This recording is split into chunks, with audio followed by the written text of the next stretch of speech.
Manufacturing supervisor Jerry Herndon and his wife, 38-year-old Maria Herndon. Ken says the Herndons' dogs won't stop barking, and the Herndons won't do anything about it. Order. All rise.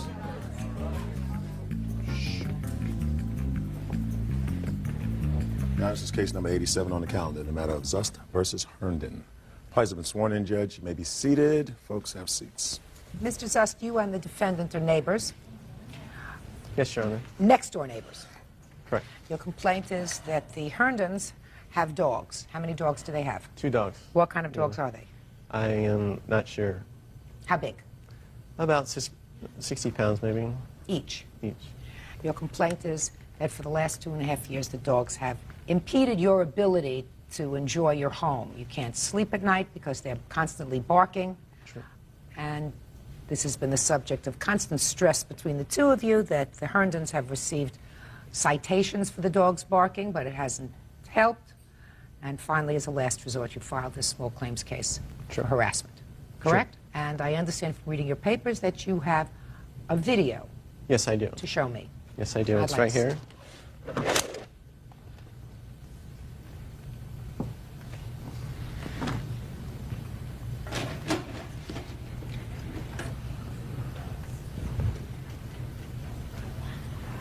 And over here is my family room. And here's my kitchen, which are all right next to my neighbor's barking dogs, of which are fenced in that small area right there. And you can see where I had to board up a window with soundboard. And over here is where my neighbor keeps his barking dogs all day and all night. And as you can see, it's very small, dirty, and muddy, and caged in. And there's 2 dogs back there. But my neighbor has this huge backyard over here. But he doesn't want them back there. I don't know why, but perhaps it might keep him up. These are some times that they've been barking, day and night. 4 a.m., you see right here. I see, sir.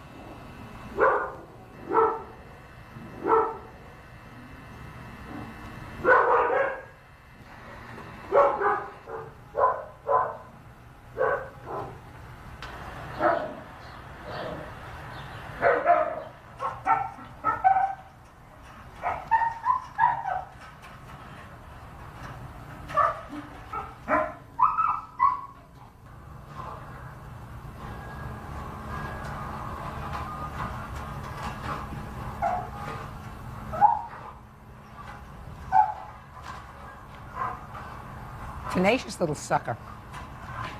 Yes, they are.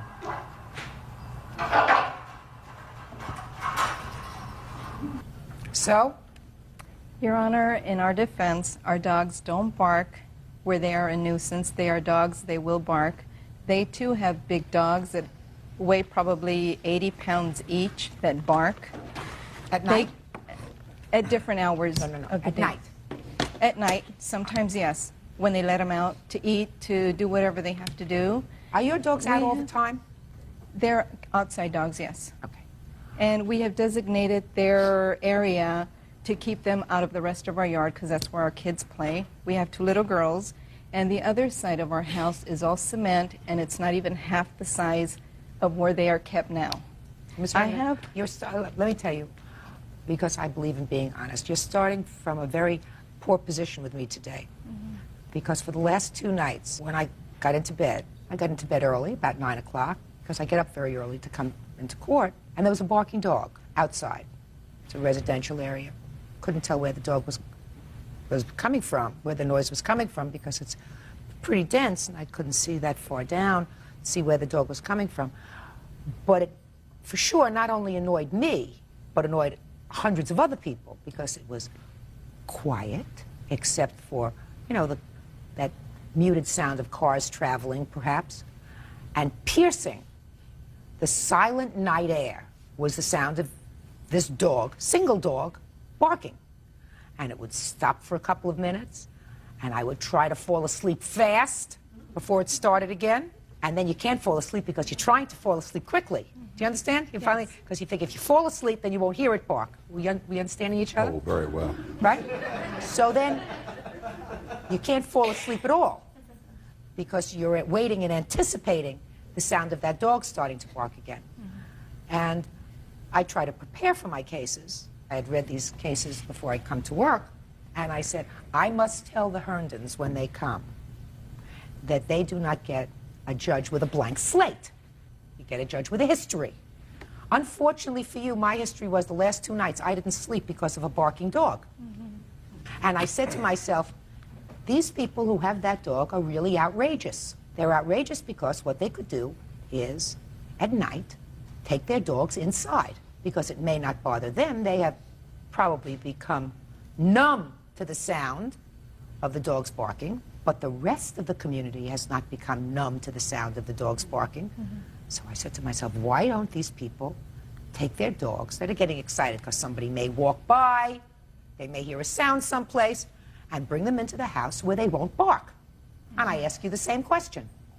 Why don't you bring your dogs inside at night? Because they're outside dogs, Your Honor. Tough! That's tough. I have a petition from all our neighbors around us that have signed it that say our dogs are not a nuisance to Let them. me tell you something. Your dogs are right near his window. You've chosen to put your dogs at a place that's convenient for you so that it's not where your children play in the backyard, so they're not going to step all over mess. It's not on the other side where it's too narrow. It's right near his window. So your other neighbors might not be as offended as he is or his family is by this noise, but he is. You don't have a right to do that. That's unreasonable. My dogs don't bark the way he has made it out to be. They don't have to bark all the time, madam.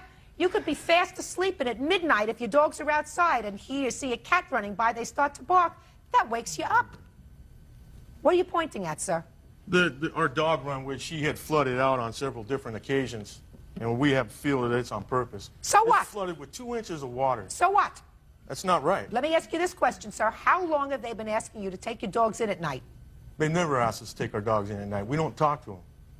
You mean even before this started? Even before this nasty stuff started? Your Honor, that video he just showed, my dogs were rambunctious because somebody was aiming at them over the fence with a video camera. No, sir. Listen to me. Listen to me. I'm smarter than you are. Your dogs were rambunctious because they wanted to get from their caged-in area into the main backyard. Your dog was digging under the fence, and if your dog... No. I'm speaking. Don't shake your head and don't speak. If your dog was agitated because somebody was videotaping them, they would have been up barking at the fence where the video camera was pointing. They wouldn't have been digging under the fence to get into the backyard. Looks like they were trying to get away from him to me. You hear that, sir? They said, oh, please. Judge Judy continues in a moment. We didn't want her coming into our house and telling us what to do with our dogs. Big Mouth over here threw her out. After that, it got nasty. And later today, They wouldn't agree. She wasn't going to pay for most of it. I was going to help her out a little bit. That was very stupid of you just to say so. Why?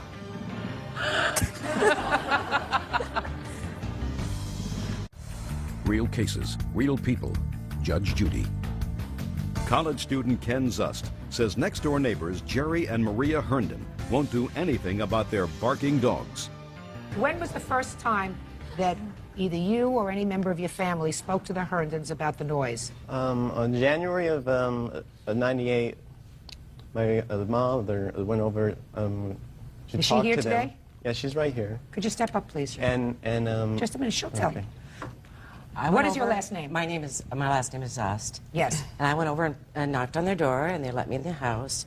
And I explained to them the situation, that it's our living area. They have no windows in their area. And could they please do something about the dogs? Mr. Herndon overheard it from the back of his house. He came out and he said, he kind of threw me out of the house using some swear words. You can tell me so what he said. You can tell me what he said, Ms. Zust. This is, get the hell out of my house. So, Was that the first conversation that you had with them? over the dog incident, yes. How long had they had the dogs? I'm that guessing point. about 2.5 years. Did this conversation that you had in 1998, was that when they first got the dogs? Yes, about then. Okay. And they were puppies, and they were really barking. And it's right under our living area, and plus my son's room. So I tried the nice way first. How long had you been neighbors? Well, they used to live in another part of the cul-de-sac and then moved in next door to us. When? Do you remember what year? I don't know exactly. But it was well before this? About 6 months prior. Okay. To And you this. had no negative interaction with them before? Not really, no. Not before the dogs? No. Okay, so there was no reason for him to throw you out of the house. No. I came over with it, hopefully that we could resolve it as neighbors. Okay, and you were speaking to his wife? Yes, and You remember that? Yeah. Is that what happened? She came over and asked, and she didn't say that that's where their living quarters were. She said her husband was not comfortable with our arrangements to keep our dogs where we did. Yes. And we told her that that was the only proper place for us to keep our dogs. Is that We what your had- husband said to her? We said... Just a second, not we. Yes. What did your husband say to her? He came out and told her to get out, that we didn't want her coming into our house and telling us what to do with our dogs. He's got a real hot temper. No, her He's- son has a hot temper. No. His son, she came in. His son wasn't with her. Her son has threatened Listen our to lives. me. Listen to me. When she came over for the first time to discuss this problem with you, was the first time that the problem was broached between two neighbors. Right? Mm-hmm. Right? Correct. And it was at that time that Big Mouth over here threw her out. After that, it got nasty. After that, it got nasty. But she came over to your house. She didn't send you a lawyer's letter. She didn't send her son over. She's certainly a much older woman than you are. Perhaps that's why she came over rather than sending over one of her sons, because she thought maybe if she went over there, it would be more peaceful. Right? Well, I don't understand where she wanted us to keep our dogs. In the house at They night. are not house dogs. The house is not They're a kennel, not Your house Honor. dogs. The house is not a kennel. Maybe Maybe theirs Mr. is. Zust, Mr. Zust, let me explain something to you, right? Dumb as the day is long, right? You are not going to change it. The only thing that I can do is to make a statement for you. I see that you have been harassed and that you have tried to handle this problem reasonably with them. Now, you say that they have been cited at least once and gotten a ticket. Yes. Has anything happened as a result of that ticket? Well, after that, I filed several barking dog, Complaints. right? And nothing has happened because we were scared to pursue this because of his threats made against my family. Which were when? What difference does it make? Well, There was no threats. There We was got no a police threats. I mean, record there right were here several showing that he threats. threatened There my was never life. any threats against his family. Vice versa. We do everything He's a to big avoid guy. He's them. twice my If you size. did everything to avoid them, did. you'd bring your dogs inside at night. Our house is not a kennel. This is not about We don't- Yeah, dogs. my keep our house is not a dogs in kennel the either. I have a dog. I bring it Your Honor, inside at night. This is not about dogs. This is a personal vendetta it turned into. He has, Oh, dear, he has Mr. threatened Mr. our Herndon, lives. We you- have a police record that shows that they came out one day that he pulled up into our driveway with his two younger brothers, Not true. one of which is there. He And? came up and he started verbally abusing my husband in front of my 5-year-old daughter. Let me tell you something, Miss Herndon. If that's acceptable, I want to tell you something. That is not acceptable conduct. What is totally unacceptable is your reaction to me when I said bring your dogs in the house if you have dogs. My house is and not if a your, kennel. Your house is not a kennel? That's right. Judgment for the plaintiff for the amount requested, Fine with me. $3,500. That's all. He's angry. He's got a miserable life. He's 23 years old and he still lives at home with his mom. These dogs have wrecked my life for 2 years. I mean, I work full-time, I go to school full-time, and I can't sleep and I can't study, and it's great that she took my side. And now the next case. All parties on Fleming versus Sneed. Step forward, please. 21-year-old student Latasha Fleming is suing ex-fiancé, 25-year-old plant assembler Shelton Sneed for his share of a wedding that never happened. Miss Fleming, you and the defendant were engaged. According to what I've read, the date was changed at least once because the defendant said he wasn't quite ready or whatever. But ultimately, he canceled the wedding, broke the engagement.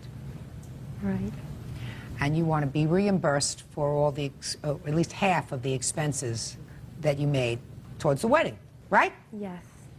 When did you become engaged? November of '98. And when did he cancel the wedding? May 2000. And when were you supposed to be married? September, well, the first time April 22nd, the second time September the 2nd. September of 2000. Right. No chance of that coming about? No. Okay. Who was making the wedding? Me, I was. And that was your agreement? Right. That you were going to pay for the wedding? Right, most of it. Okay. Well, Nah, but that man, it wasn't agreeing. She wasn't gonna pay for most of it. I was gonna help her out a little bit. that was very stupid of you just to say so. Why? Okay. Judge Judy continues in a moment. How much did you pay for the ring? I forgot. It's a whole lot of money. Whole lot. Real cases, real people. Judge Judy. Latasha Fleming says ex-fiancé Shelton Sneed owes her for half of what she spent on a wedding. Shelton says he told Latasha he'd give her a couple of dollars. Let me explain this to you, Mr. Sneed, and try to make it as simple as possible, sir.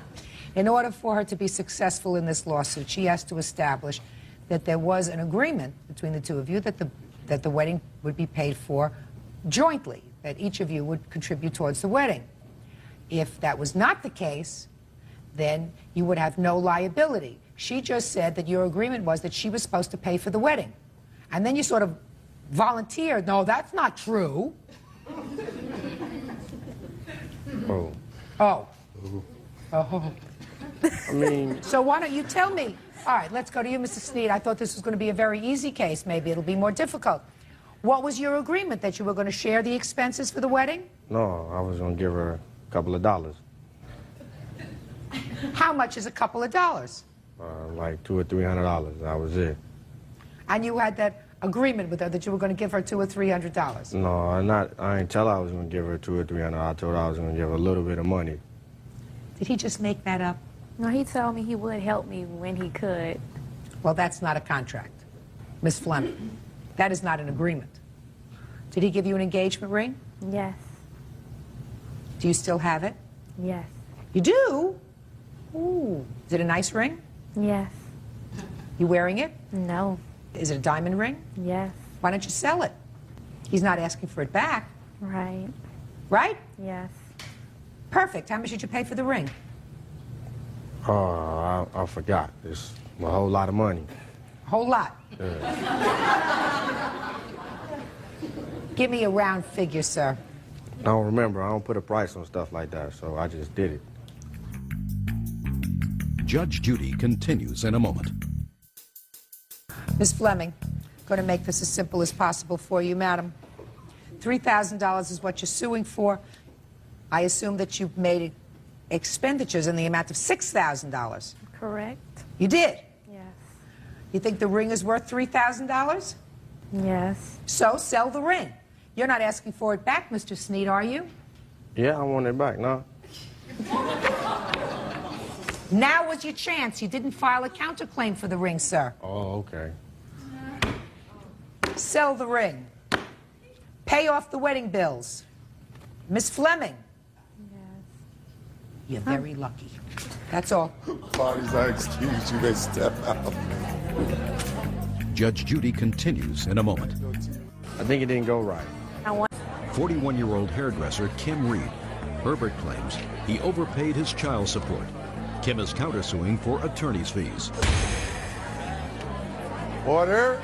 All rise.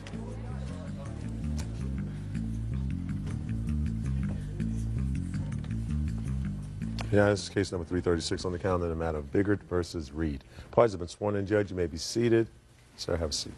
Mr. Biggert, the defendant is your former wife, and it is Yes. your claim that since you've been divorced, separated, and under a child support order, you have overpaid some $3,500 in child support. Yes. You say that it was not an overpayment, the money was used for the children, and there was some sort of an agreement for him to pay you additional money.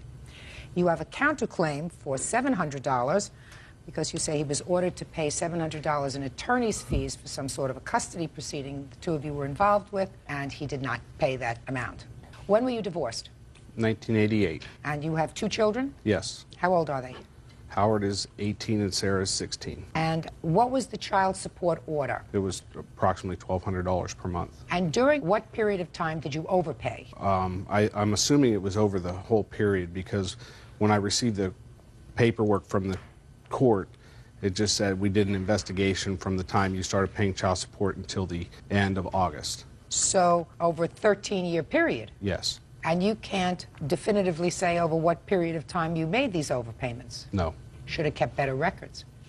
Was the overpayment agreed to be reimbursed by the defendant at any time in court? I was not aware there was an overpayment until I received the paperwork from the court saying they had done an investigation into the child support. Let me see the piece of paper you received.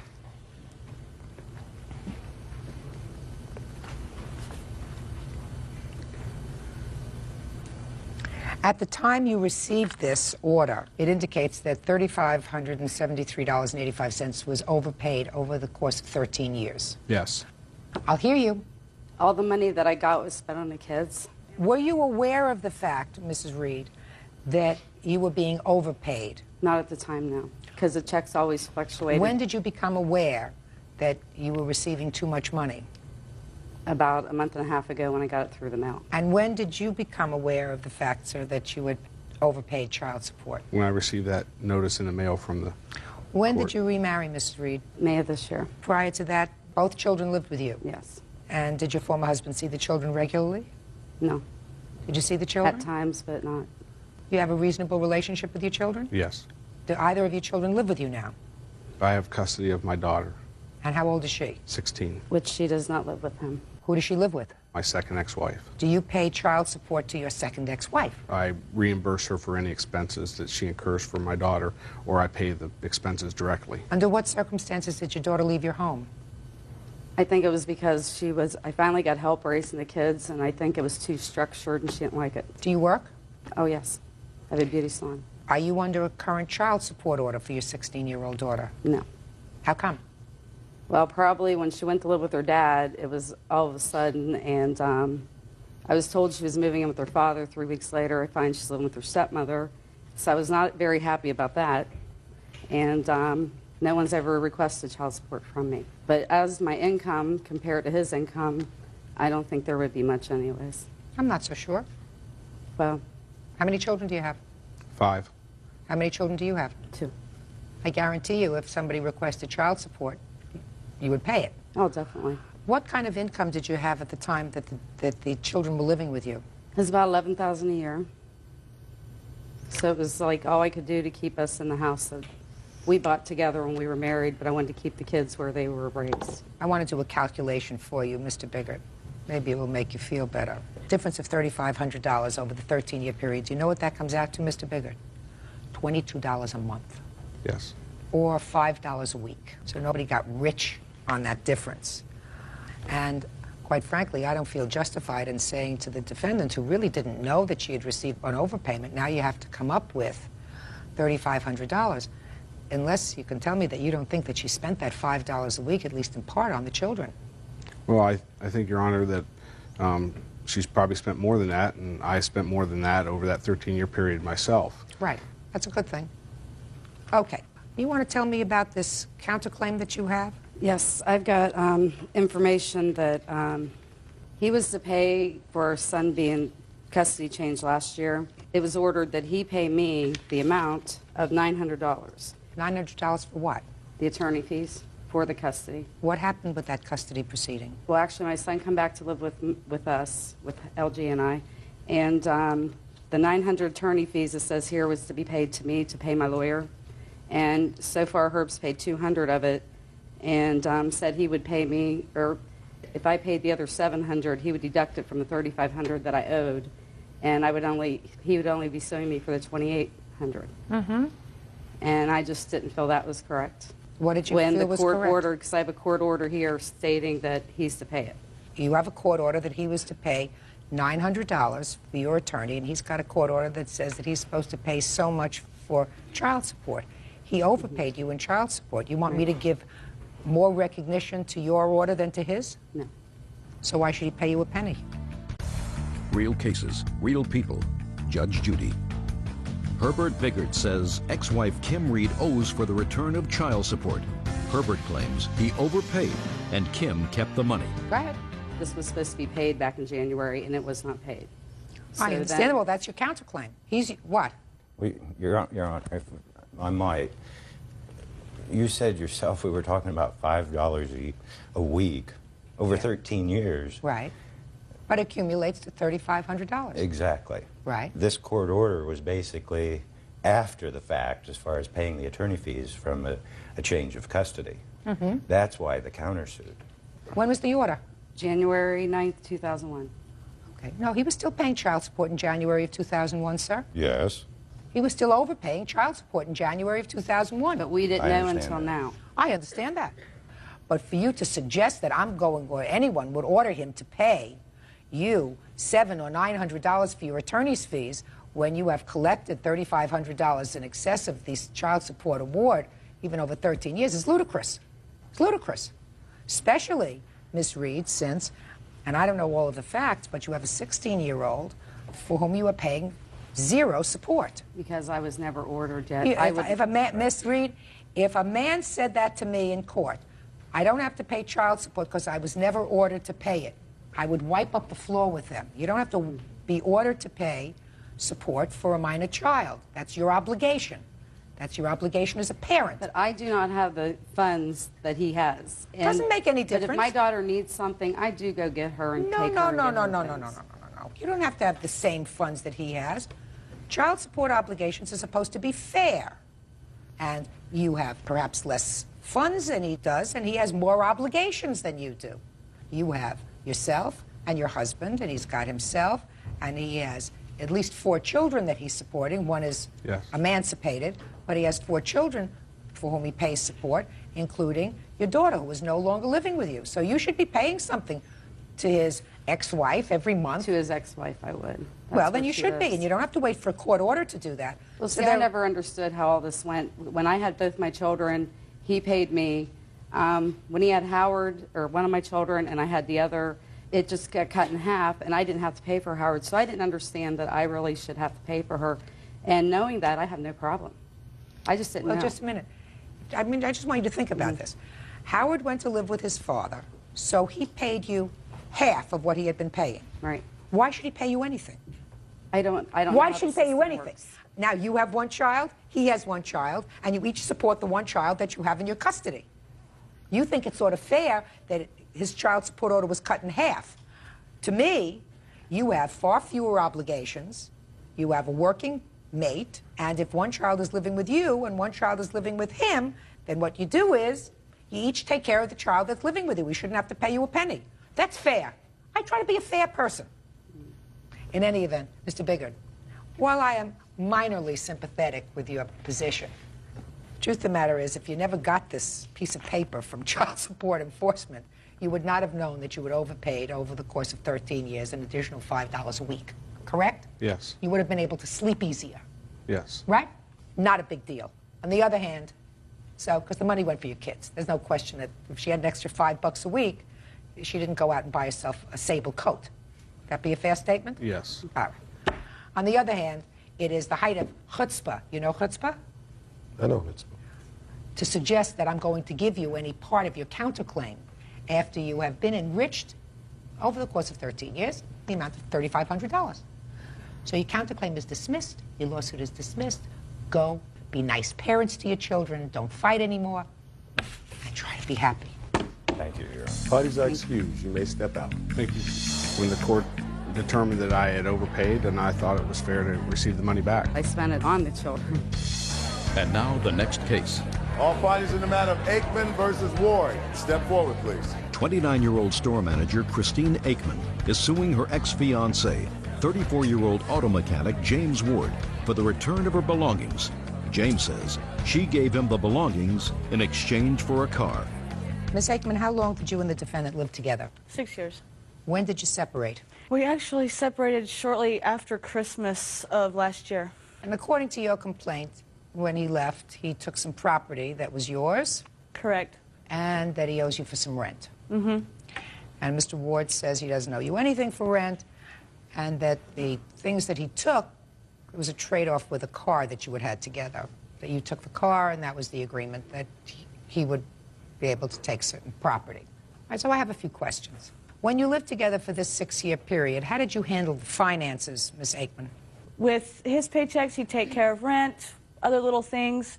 With mine, I'd take care of our cable, our lights, food, necessities. And how much was the rent?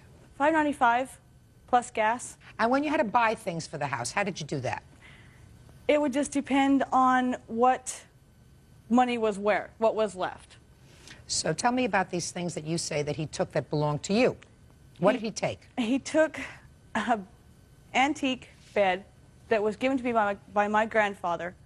My grandmother passed away. I was also given her... Okay.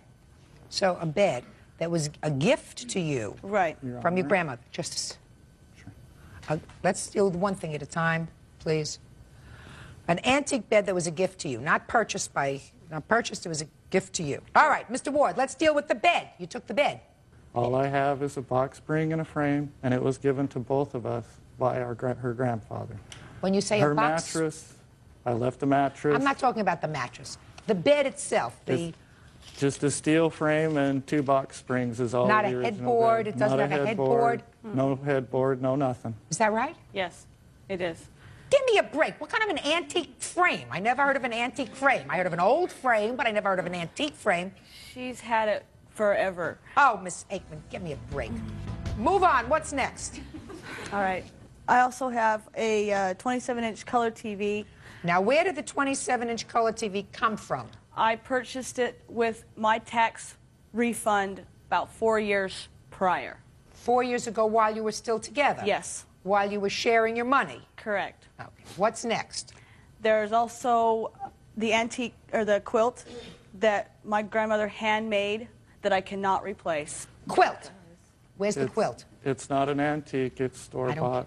I don't care. And she said I could have it with the bed, with everything else. Yeah, she wants her quilt back. Okay. We'll put it in a box and send it back to her. It came from her grandmother. What's next? One quilt. What's next? And the color TV. How many TVs did you have? We had one that worked and one that didn't. He conveniently left the one that didn't. What else did he leave? Well, the bedroom set that was given to me, he actually left that. Bedroom set? Yes. Washer and dryer. He left in my kitchen. Kitchen set? Actually, he took the kitchen table and chairs, but he left me my dishes, my pots and pans. He did leave all that. So far, what's the vision in my head is that what you get back is the quilt. What's next? And the back owing in rent that he left when he left in the middle of the night on January 27th. Now, had you paid January's rent, sir? No, I haven't. I made arrangements with the landlord, gave him a 30-day notice. When did you do that, sir? January 1st. Well, that's not 30 days notice if you left on the 27th. I gave him the 3rd. I told him the 3rd of February. Okay. And I so moved out earlier. Show me the proof that you paid January's rent, because that was your arrangement. You were going to pay the rent. She was paying. I haven't paid it yet. I Your Honor. made arrangements with him. I needed the money to move into another place. So you haven't paid it yet? No, I haven't. All right, so so you owe her. All right, now how much did you have to pay? I had to pay $710, Your Honor. Let me see. And what the rent was what the rent was $5.95, is that right? Plus gas. And how much is the gas? $73.57 plus $20 late fee. Your Honor. What? There was a $250 deposit on those apartments.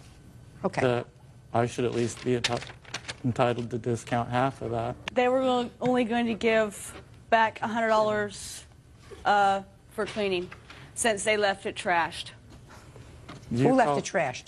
They brought 3 kids to the apartment after I moved out, and when they vacated on the 27th... How much was the security deposit that was left? Show me. As far as what I know and what the landlord told me, there probably wasn't going to be much left. Well, that you have to proceed with the company anyway. You know you owe her this money. You said you needed this money to move into a new apartment. You owe her the money because your responsibility was to pay the rent. She paid for all the other bills. You were there practically the entire month of January, so that was your responsibility. Right. The rent. Other than that, I also paid the electric and the cable bills. All right. Listen, after 6 years, don't bother me with nonsense. Will you please? Okay. You get your quilt back because that was an antique. Tell me about this car. When did you purchase it, sir? In 1999, we got it financed. And you both paid for that car? Yes, we did. Is that right? And you now have the car? I do. Because I was the only one that was licensed and insured on that car. Doesn't make any difference, but you both paid for it and you have the car. Right. Okay. Because when I took my name off the leasing, they gave him 10 days to get a driver's Honor. license and insurance. Your Honor, that's Just a totally second. false. I'm not listening. Did I look at you to speak? No. I was the only one insured. I don't care. What I'm saying to you is, let's be fair about this.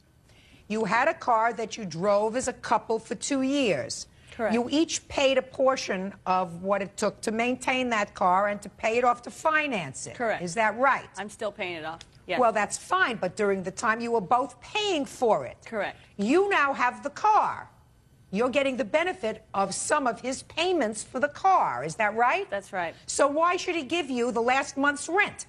Because I was kind enough to let him stay in the apartment, not kick him out when he didn't sign the lease. He Just a hadn't minute. signed the lease. He hadn't signed the lease. What difference did it make whether he signed the lease or not? He was paying the rent. So my question to you is, for 2 years, you each contributed to the monthly payment on a car. Correct. And how many years do you have left to pay on the car? November, I believe, of this year, it will be paid off. Fine. So now you have a car to which he contributed over the course of 2 years. Is that right? Correct. So you get nothing for rent. Goodbye. Have a good life. Have a happy life. Have a safe trip home. Parties are excused. You may step out. Judge is suing her ex-boyfriend, 29-year-old electrical worker David Wyburney, for a series of unpaid loans and for the cost of giving him rides to work. David is countersuing for harassment. Order. All rise. Quiet in the courtroom. Now, this is case number 157 on the calendar in the matter of Van Blaricom versus Wyburney. Parties have been sworn in, Judge. You may be seated. Ma'am, have a seat, please.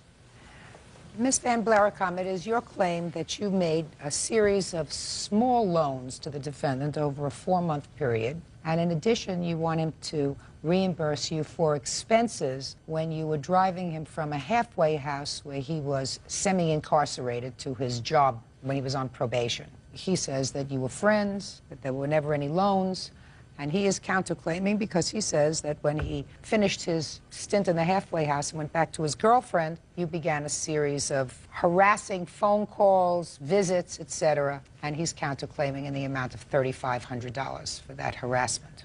When and where did you meet the defendant? At my work. And I met him in June of 2000. And when did you make the first loan to him? In February of 2001. What was that loan for, and tell me how it came about? We were sitting in my car, and he said, "Can I borrow $60 from you?" We had a relationship. I picked him up every night from work, and then Your Honor. Go ahead.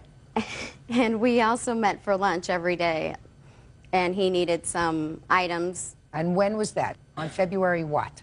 About February 12th. There's several days. Well, that's what we're here for. Madam, you come to Correct. court. You come to court, you're organized. You can't just come to court and say, I made a series of loans to him. This is the total amount. Thank you very much. My case is now proven. Correct. How about if I start from the beginning? No, how about starting where I asked you? When was the first loan that you made to him? I'm sorry, I don't have the exact dates. I don't have receipts for them. I gave him cash. I didn't ask you for receipts. I said, when were the loans?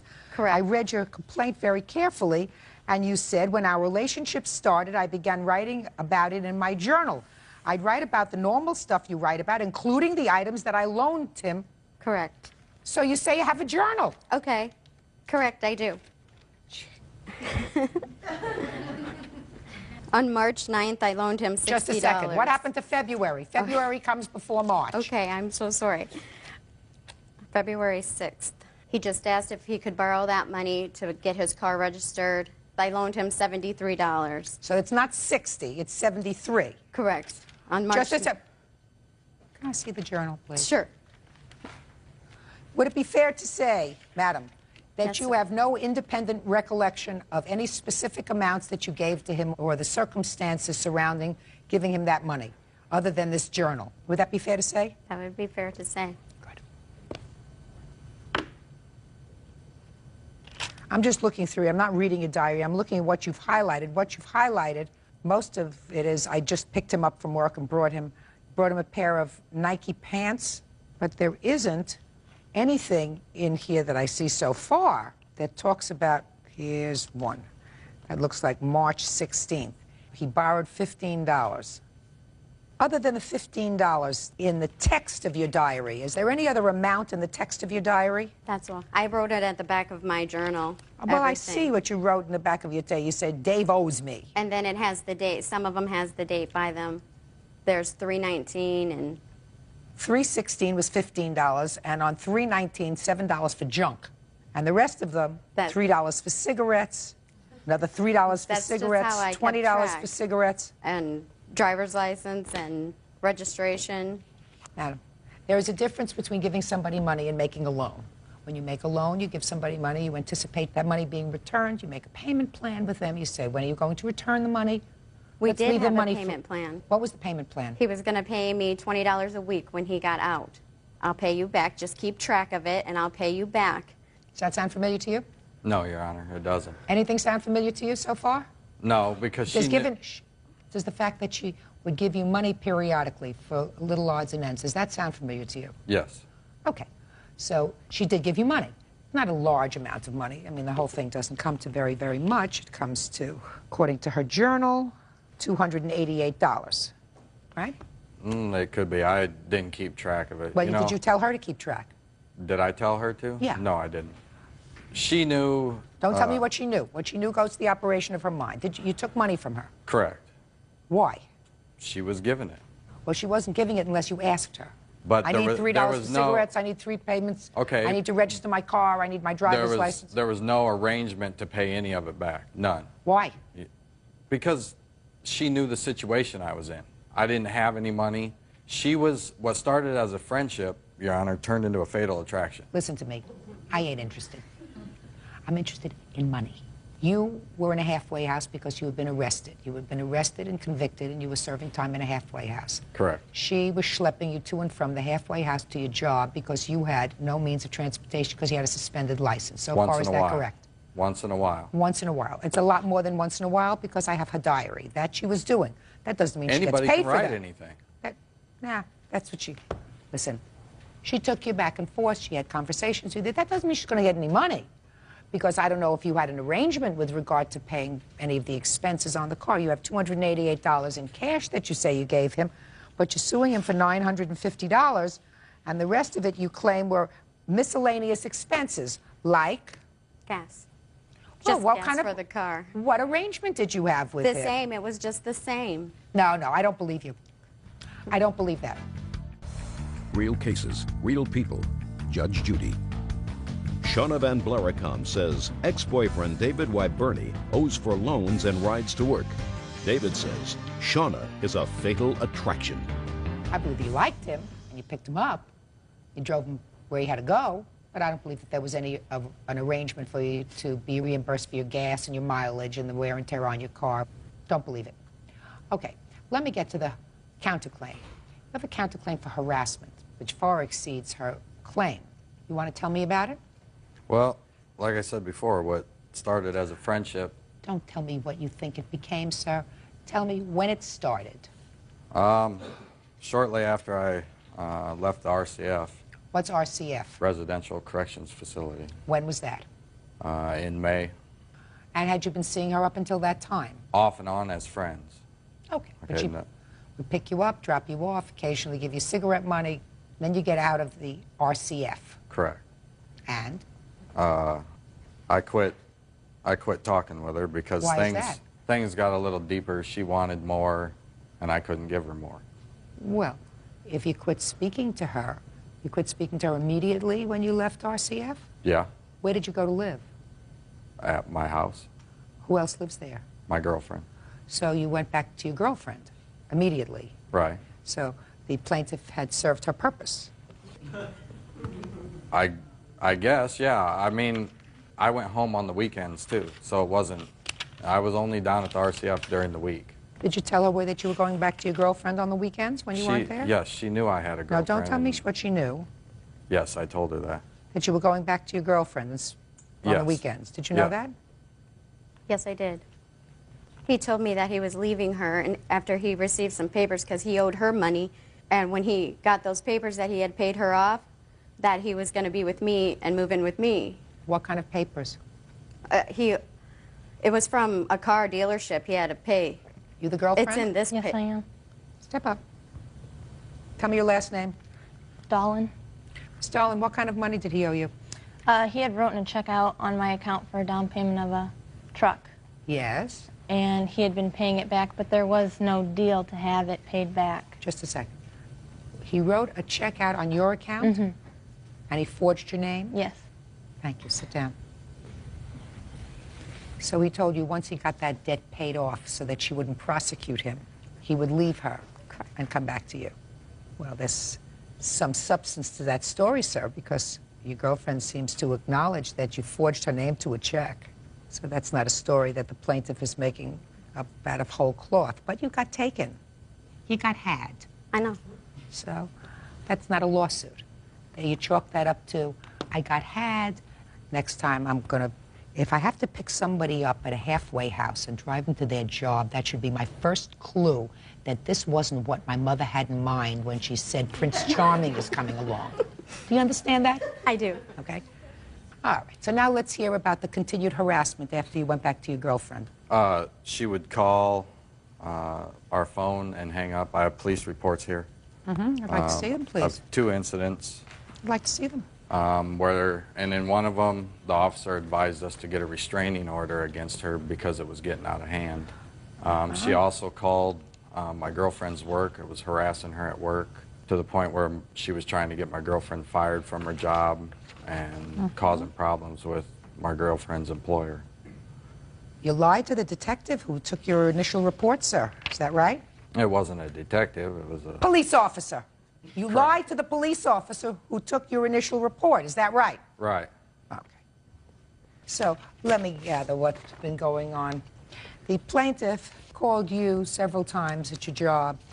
One of the things she did when she called you at your job was to play a phone recording of him indicating that he was, in fact, still calling her. She wanted you to know that you were living with, dating, whatever, somebody who was two-timing you as he had two-timed her. Mm-hmm. That's pretty much what it was. Is that right? Mm-hmm. And the second phone call was someone who you did not know who it was at the other end because they hung up immediately. You assumed it was her. Is that It fair? happened enough times that, yes. That you assumed it was Mm-hmm. her. And they told you that you could, in fact, have records pulled, et cetera, but that was never done. Is that right? No. Fine. That's what I gather. Your harassment claim is dismissed. As for your claim, madam, I want you to be smart.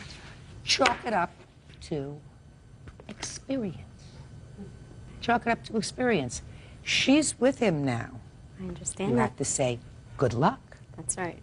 Good luck, and I'm out of here. That's right. And I'm lucky to be out of here when I am, because if you want somebody with good character, you don't find them in a halfway house. Thank you very much. Parties are excused. You may step out. Don't be so trusting of everyone. Not everyone is good-hearted. I think she needs to grow up. She's 34 years old, and she should have learned a lesson a long time ago. And now the next case. All parties on Williams versus Hume. Step forward, please. 19-year-old student Jennifer Williams is suing her ex-boyfriend, 19-year-old student Michael Hume, for attorney's fees, money loaned, and for kicking down her door. Miss Williams, the defendant is a former boyfriend of yours. I gather you were arrested on some sort of a warrant from when you were a juvenile. Is that right? Probation violation. And at that time, according to you, Miss Williams, he's in jail, and you loaned him some money to buy some socks and other toothpaste, I guess, combs, Yes, ma'am. shaving stuff. That wasn't a lot of money. How much was it? $200. Did he ask you for that money? He asked for the money to be put in his account. I said I would do it as long as he paid me back. Did you say that to him? Yes, I did. You remember that? Not at all. I don't. Do me a favor, don't laugh. Sorry. Did she put any money into your account? Yes, she did. How much? She said 200. How did she know you needed money in your account? Well, I made phone calls. And what did you say? I said that we have commissary and I would like some money, and she sent me money. Some of that money, I was under the understanding that some of that money came out of one of my paychecks when I was working security before I was incarcerated. Did you have any paychecks of his that he got after? No, ma'am. None of the money that was put into his commissary account came out of his paycheck. That all came out of my paychecks. Where was his paycheck? At Sandy's house, who was his employer at the time. It was at her house. So you never got his No, paycheck? ma'am. Okay. Now let's talk about the lawyer, because that's a much bigger bill. You say that you paid for his lawyer. Yes, ma'am. And how much was that? Well, I had thought it was $1,100. I have the receipts. It says it was $1,200. But you sued for 11. Mm-hmm. All right. That's it. Okay. Tell me how come you paid for his lawyer? I went to go see him in jail. It was originally understood he was going to get a court-appointed lawyer. Then he had called me and said he didn't want a court-appointed lawyer, that he had wanted a real lawyer. And then the next day when I had gone to see him in jail, I told him I would pay for the lawyer as long as he paid me back when he got out of jail. A lot of that is false. Just tell me the story, sir. Okay. And try standing up straight and looking at me. Sorry. Good. Now, looking at basically, me. I'm not there. I'm here. okay, sorry. I told both her and her mother that I was fine with a court-appointed lawyer. I didn't agree to pay them back at all. I also it was never in writing or anything. I'd never said that. It was just never said. I was just under the understanding that she was paying for my lawyer to be nice because she loved me, blah, blah, blah, you know. There's a lot there to love. Thanks. Well, if you didn't want her to pay for your lawyer, and if you were just as happy with the public defender, why didn't you just say to the lawyer when the lawyer came to see you in jail, I have a lawyer, thank you very much, I don't need a lawyer? Well, I didn't have a court-appointed lawyer yet. So you had no lawyer and you're sitting in jail? Not yet. I hadn't. Pay attention. Okay. You had no lawyer, and you're sitting in jail. How old are you? 19. Had you been in jail before? Yes. For how long? Around 2 months. Did you know her then? No, no, I did not. When you met him, had you known that he had spent some time in jail? The first time I met him was when we were both working at Friendly's. I didn't find out he was in jail then until the third week we knew each other. We weren't dating yet. But then you found out that he had been incarcerated. Did you know what for? Over the months we had dated, he had explained things. All I knew is that he had a probation violation, possession of marijuana, possession of a controlled substance, eluding the police. List goes on and on. You're still on probation? No. So you're not drug screened anymore, is that No. right? Correct. How did I know that? You're really intelligent. You're really right. What else? Well, as far as him for telling you that he had never said he would pay me back, my witness was there. At the time, she is my mother. She was in the room with us when he said it. Let me hear you. Miss Williams? Yes. Let me hear what you heard. Where were you first? We were in the lawyer's office. His father had mentioned, I'm not going to pay for your lawyer. And Michael had said, I will pay you back. So you were all sitting together? Yes. And the first time we had talked about the lawyer, I had gone with my daughter to see him in jail. And he said, don't worry, Ma, I'll pay you back when I get out of jail and I get a is job. that what he called you? Yes, ma'am. Yeah. What else? He put a hole in my door, my bedroom door, when we were fighting one night. Forget it. Let me tell you something. Was this after he got out of jail? Yes, ma'am, it was. After he got out of jail, I wouldn't have let him back in my bedroom at all. And I was very stupid to do so. Fine. Then you pay for the door out of your own stupidity. All right. Where are you working now? What is that around your neck? This? Necklaces. One or more? 2.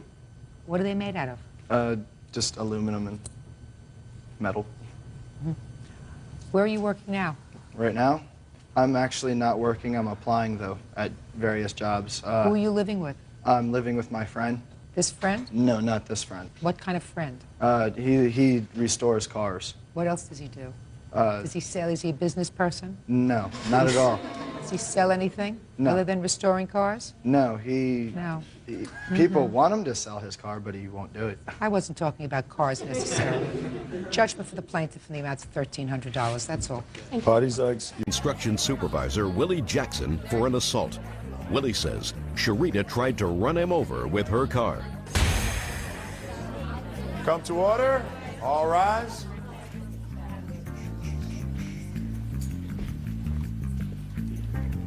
Your Honor, this is case number 385 on the calendar in the matter of Blaylock versus Jackson.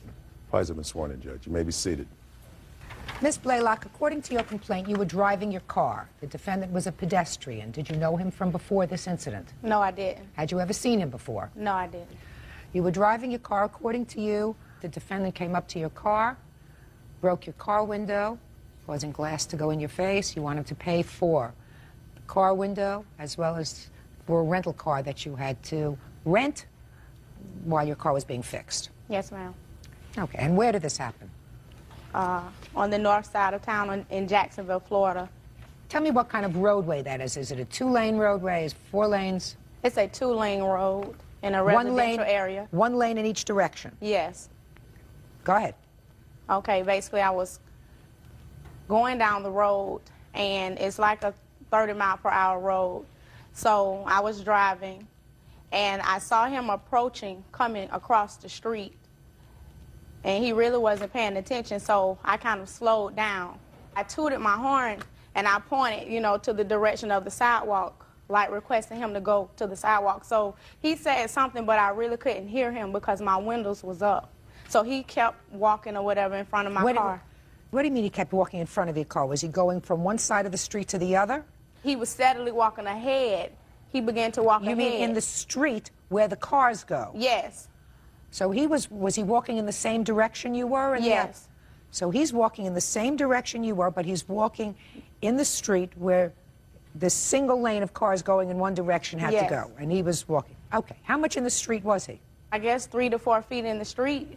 Okay. And he was walking in the same direction as your car? Yes. You tooted the horn. Did he turn around when you tooted the horn? Yes, he did. So I rolled my window down, and I was like, could you get out of the street?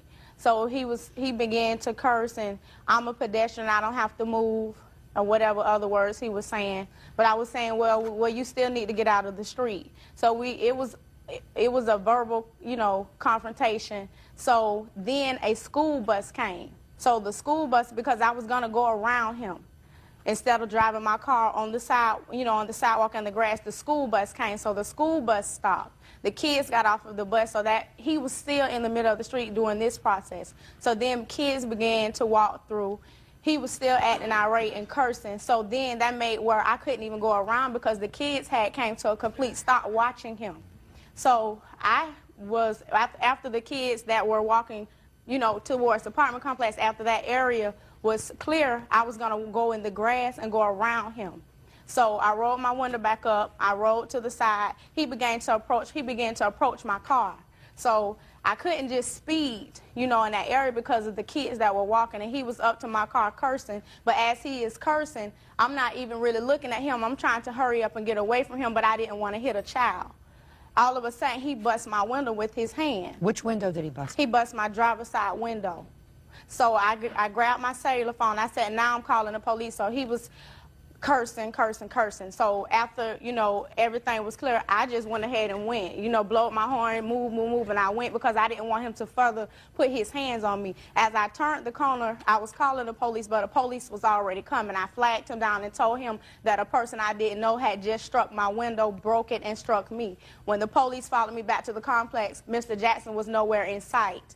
We found Mr. Jackson in the back of the apartment complex around other people, and he was just stating that I ran over his feet, his arm was bleeding. He said I ran over his arm. So the officer was ready to take me to jail. It was my word against his. The rescue came, and the rescue began to pick glass out of his arm. So then the officer was like, well, how did, you know, she run over your feet? I see no tire marks. How did she run over your arm? I see no, you know, where's the glass coming from? So he just went on, and the officer told me to be quiet and had me step to the side. So I really couldn't say whatever else he was saying. Let me see the police report.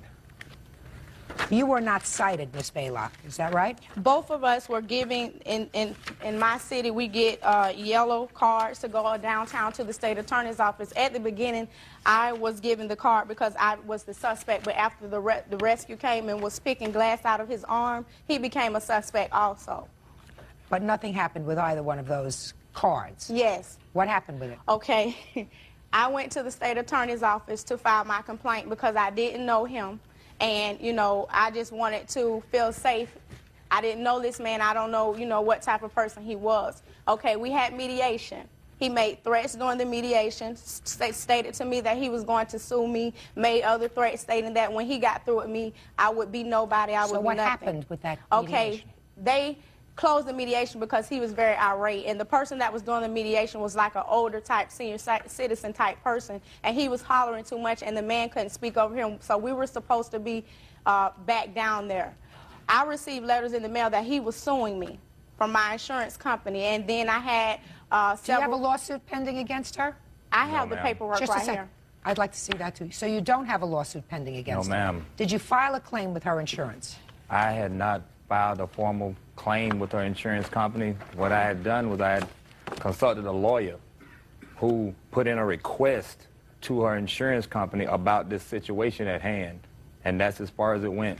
Okay, so your lawyer sent a letter, and the insurance company sent a letter that they were not accepting your claim because they say, based on information that they have, that you intentionally put your arm through a window. Now I'm going to look through the police report.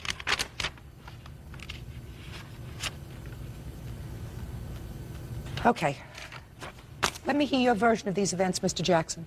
Yes, ma'am. On the morning, well, on the day that this thing occurred, I was crossing the street. I just stopped some kids from fighting. This was a school zone, total school zone. There's a big school there. I crossed the street. I'm on the sidewalk walking down the street. I'm going to visit my son at his mom's house. All of a sudden, she pulls up on the side of me, blowing her horn erratically and waving her hands. Then she rolls her window down and begins yelling and screaming and cursing at me. I asked her one time, I said, "Who are you and what do you want?" She's in her car on the street. "Yes, ma'am." And I tell her, I said, "What is it that you want from me? I don't even know you." At that time, she says, "Don't worry about it." And she speeds off. I kept walking down towards the entrance of these apartments. I didn't think anything else about her at this moment. I'm walking with a bunch of kids around me. Like I say, it's in the school zone, and the kids are just out of school. Right at the moment when I go inside of the gate of these apartments, all of a sudden I hear a car pull up behind me, and the tires are like dragging. At that time, she rolls her window down and yells at me, "Was there something that you want to say to me? So-and-so and so-and-so," just cursing me all out. I looked at her again, and I go, "I can't believe that you came back. What is it that you want? Who are you? I don't even know you." She says, "I should have ran you over before, and I will run you over now." So she backs her car up a little bit, cuts the wheels, and runs over me. At that time, when she hit me, the side of her car spent me around, and my arm went through her window, causing the window to break. I left there and went running through the apartments to go and try to get some help. So according to your statement, Mr. Jackson, this person that you didn't know at all Yes, ma'am. was driving down the street, Yes, ma'am, pretty much. and for no earthly reason whatsoever, stopped her car at some Yes, point ma'am. to verbally berate you and then assault you. That's what you're telling me. Yes, ma'am. Mr. Jackson, she doesn't appear to me to be psychotic. She was coming from work, which I assume means that she wasn't drunk. Now, I want you to hold out your arm, sir, and show me where the glass was on your arm. Where the glass was? Yes. It was around my Elbow. right. Okay. And so you're telling me that she ran over your feet, She ran over my feet. Yes, ma'am. which the police say they saw no indication of tire marks or anything else on your shoes. I just don't understand how, if she ran over your feet, your elbow was injured. It wasn't like that at all, Your Honor. How was it, Mr. Jackson? She pulled up behind me in the driveway of this apartment. Yes. She backed up, and when she ran over me, the side of her car mirror hit me and spent me around. Then she backed up across the street and tried to run over me again. It's getting better. Do you have a hospital report, sir? Yes, ma'am. May I see it, please? I've also had pictures.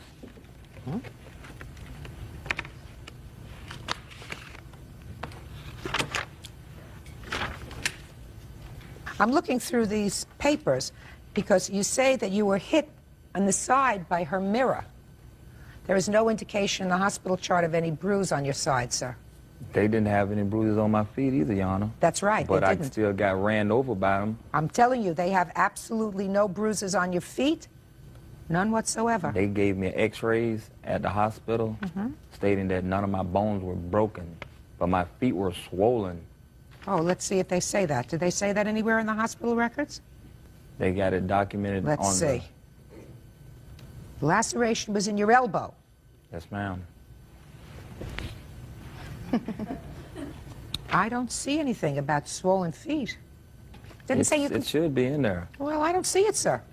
Now, the only other thing I have to ask you, Miss Baylock, is, am I correct that at one point you actually drove your car up on the sidewalk? Yes, ma'am. Why did you do that? Because I was scared of him. It's dangerous, Miss Baylock, to go It was up dangerous for me to be, you know, in that situation with him. I understand that. You shouldn't have gone up on the I feel as though I was wrong, but I had no choice. After he struck me once, I felt as though he was going to yank me out of the car or something. He was very irate. He hadn't struck you yet when you went up on the grass. Hadn't struck you yet, according to you. You went up on the grass, and then he approached your car. But, Your Honor, the reason why I tried to proceed to get away from him is because he was cursing and approaching my car. Right. I tried to get away from him before he approached my car. She's not telling you what happened. Cost of replacing your window is $179.75. Is that right? Yes. Your Honor, Mr. she Jackson, left the scene. Mr. Jackson, she did not leave the scene. She came left back. the scene. Shh. She flagged down the police and brought them back. If somebody just runs over somebody's legs, they don't do that. Judgment for the plaintiff in the amount of $179 for my rental car. And I'm denying that, madam. $179.75. You can replace a window in a half a day. You shouldn't have been up on the sidewalk. That's all. Why does that excuse you? Step out. My arm, I got 36 stitches, I got 10 puncture wounds, and I'm paralyzed from my wrist down to my elbow. He tried to sue me for over $10,000. Basically, I don't have any money for him, but he caused those injuries on his own, and that's good for him. I want to see my medical bills paid, and I don't want to see her no more. And now the next case. All parties on Leyva versus Rodriguez. Step forward, please. 28-year-old bank teller supervisor Sheindlin Leyva is suing 18-year-old Gabriel Rodriguez for damage to her car caused by a water balloon. So you're driving around in your brand new van. Right. How many days old is your van? It's about a day and a half old. I got it on Thursday night, and this happened Saturday afternoon. Brand new? Right. And there are a bunch of idiot teenagers that, for sport, are throwing things at cars. Right. We were driving down the road, and we heard two loud dents, and so I stopped the car and got out of the van to see what happened. My little sister said they ran this way. There was like a low block wall and an office complex. They started running into the office complex. How many of them? 3. And they were apprehended. Right. We chased them. They ran into their house. I was on the phone with the police the whole time. We waited, and the police got there. They knocked on the door. Gabe had tried to, he jumped the back fence and started to walk off, but the police went and got him. No. You had damage to this brand new van. Right. There was 2 dents in the side door. And how much was the damage? It was about $540. Now, 2 of the young men, one paid their third in full. Right. And the other one paid half. And is paying slowly. Right. But Mr. Rodriguez over here says, I'm not paying. Right. Well, he said he would at first, but now all of a sudden he says he's not responsible. He says he's not paying because his balloon missed. That's right.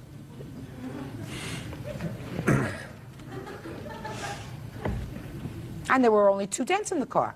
Right. Right? Now, what prompted you and your idiot friends to engage in this kind of conduct? We had nothing else better to do. Was that during the week? It was on Saturday.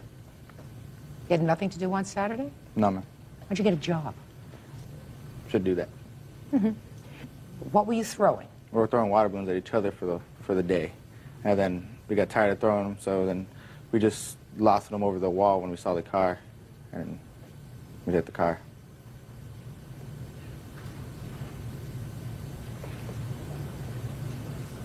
Did you say we hit the car? Well, there was 4 of us. Yes. And then when we threw it, I watched my water balloon, and mine went right over the top. And my 2 friends There was 4 of us, and we threw 4 water balloons, and 2 out of 4 hit the car. Okay. And you watched yours very carefully, and yours missed. Mm-hmm. So therefore, you're not responsible for the damage. Yes. Wrong! Let me see the estimate for the damage. You fool. An idiot. Maybe you can't find the job. $531. Make it $532, this change. Divided by 3. $177.33. Co-conspirators to commit the act of vandalism. That's what you were. Co-conspirators, right? Right. You mean because of the Earth's spin and gravity and luck, maybe your balloon didn't hit? You're not responsible? I feel I'm not. You still feel as if you're not? Yeah.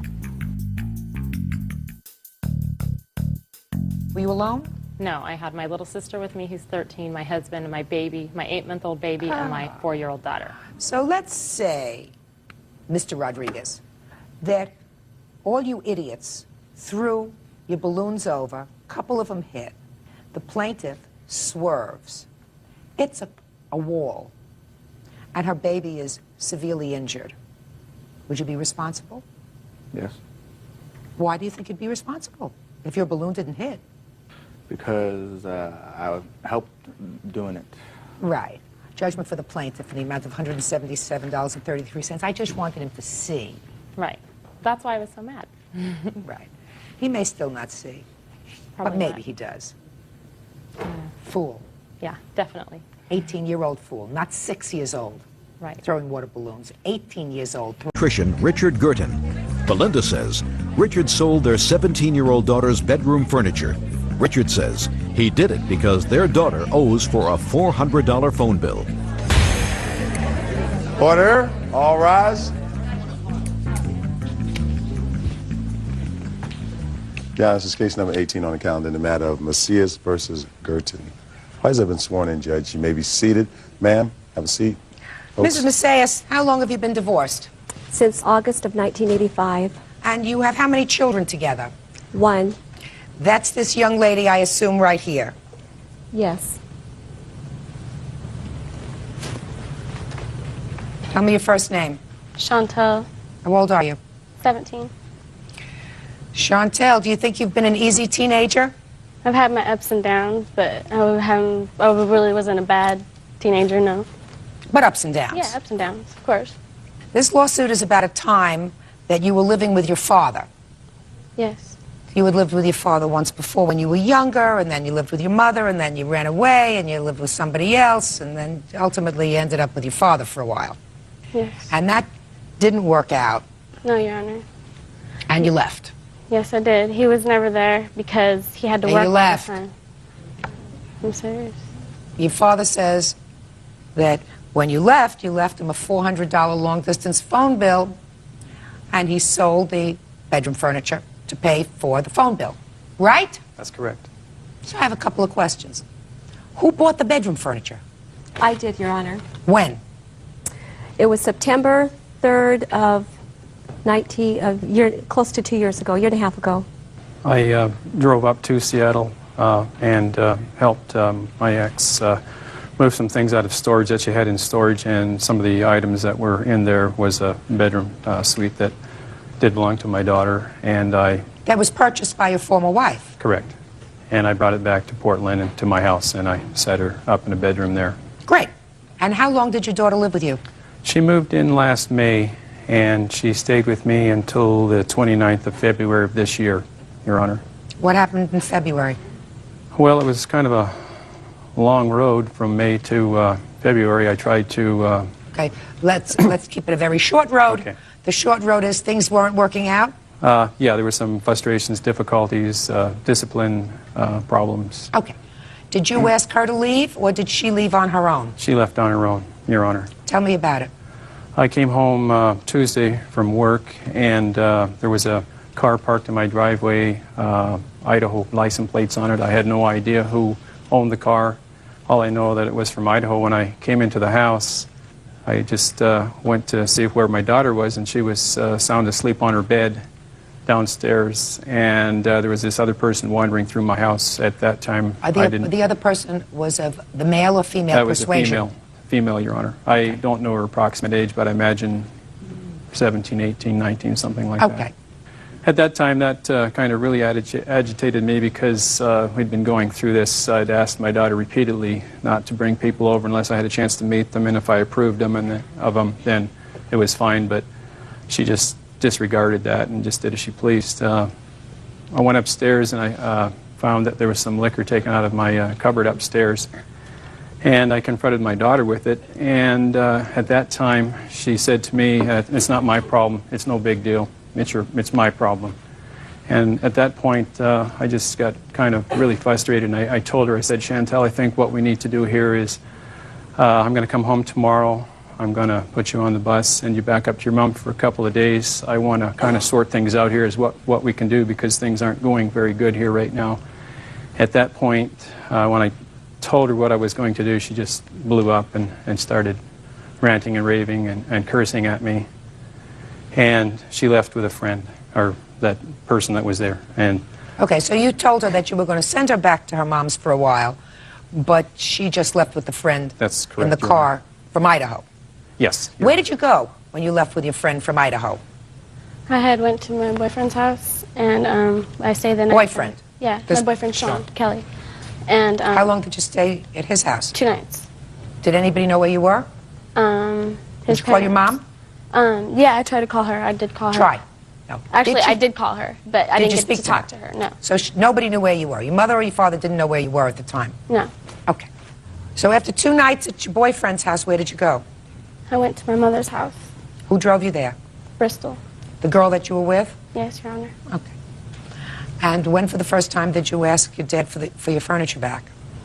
Right after I moved out, and he told me that I owed him a phone bill, and I told him, yes, I'm sorry. I currently didn't have a job at the time, and I was in the position of getting one, but I told him I would be more than happy to make one. And make a what? A payment plan. Mm-hmm. And that he said he wanted everything in full right now, or, you know, I'm selling the furniture. He called me and said that he had a buyer for the furniture, and that if I didn't have it by Friday, that it was gone.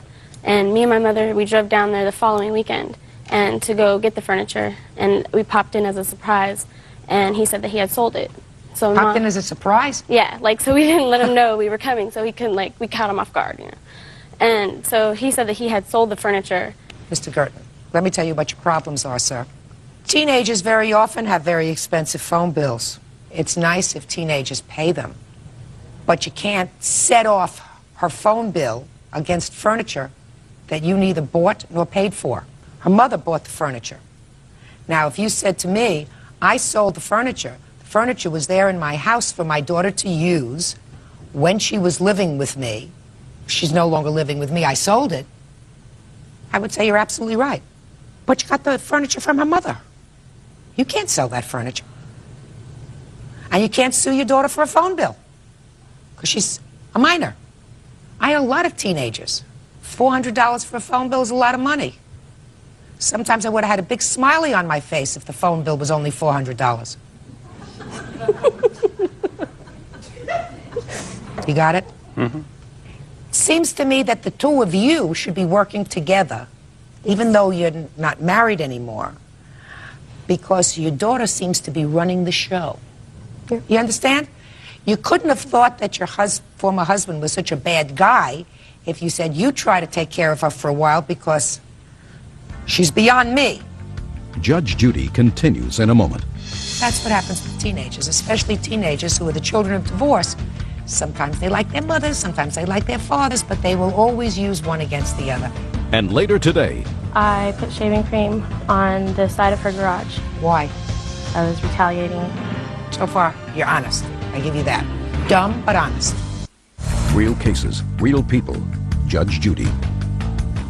17-year-old Chantal Girton says her father, Richard Girton, won't return her bedroom furniture. So first you were a villain, then he was a villain. Now you're okay. Do you understand? Yes. That's what happens with teenagers, especially teenagers who are the children of divorce. Sometimes they like their mothers, sometimes they like their fathers, but they will always use one against the other. If you allow that to happen, you're being a fool. But you're entitled to the money for your furniture back because you paid for it. Let me see the bills for the furniture.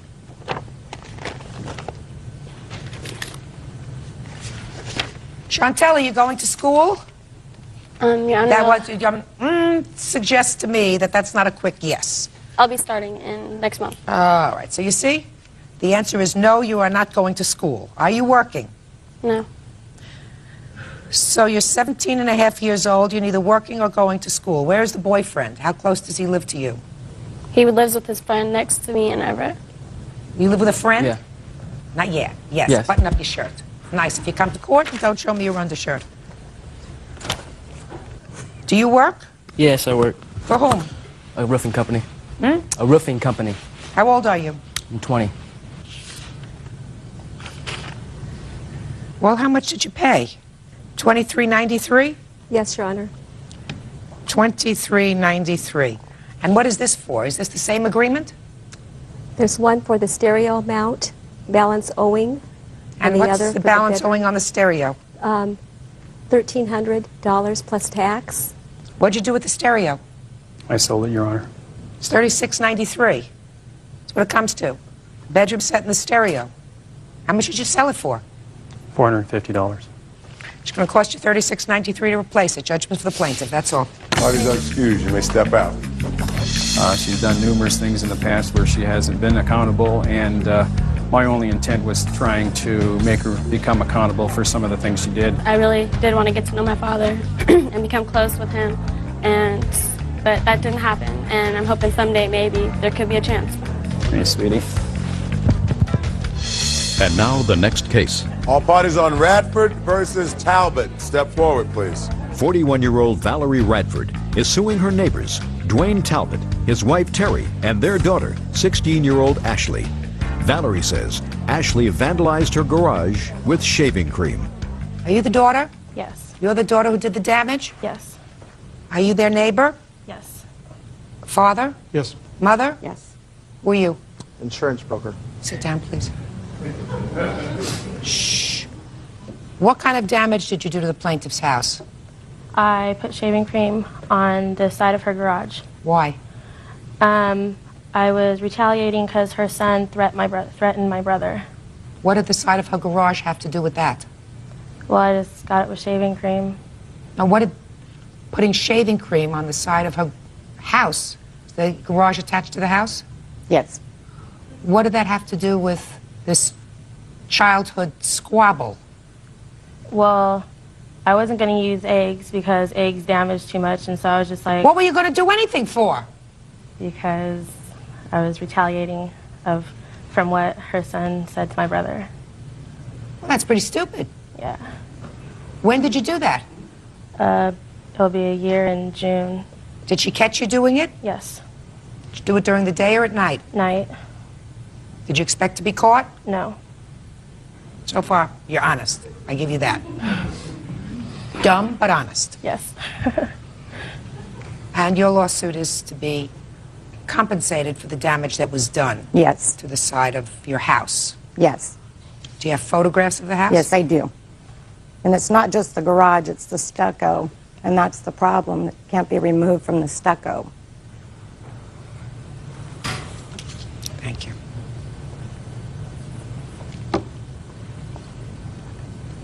Is this that line? Yes. That's there? Did you try washing it off? Yes. When were these pictures taken? About a week after. Have you seen these pictures? Would you show them, please, to the defendants?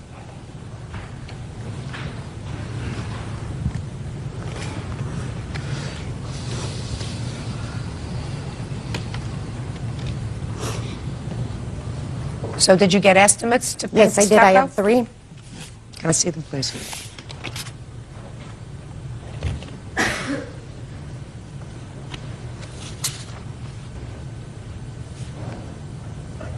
The problem, my house is 10 years old. We moved in the neighborhood about the same year, and the paint can't be rematched. I mean, they brought books to try to match it. That's why they said the house has to be repainted.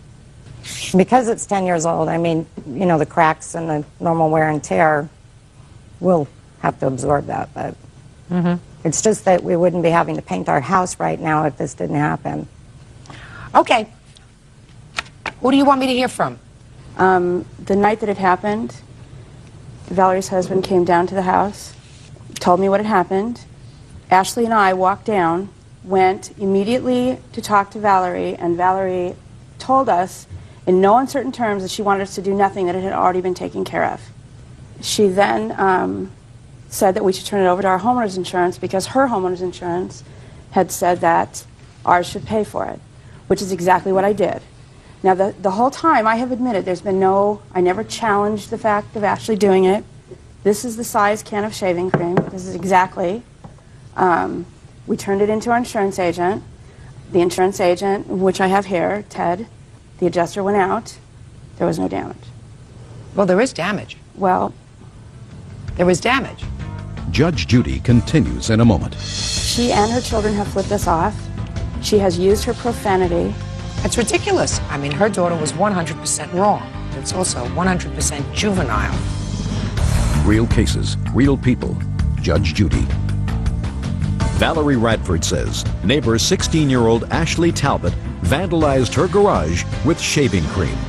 You're the agent. And I wasn't aware that anybody came to my home. They didn't have to go into your home to look at it, so we may have gone out.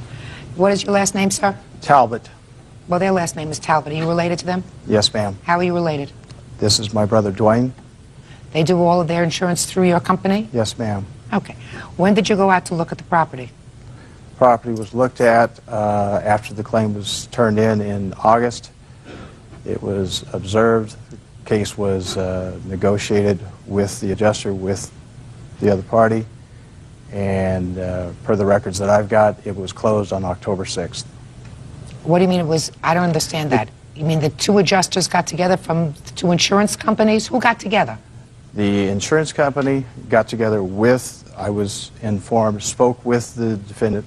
With the plaintiff? Plaintiff, sorry. The case has been closed as of October 6th. Well, but did you ever get a check from the insurance company? I was never notified. No one ever spoke with me about it. The only thing I've gotten is being called names when I drive through the neighborhood. And well, that's ridiculous. You have no proof that your company ever paid out a claim?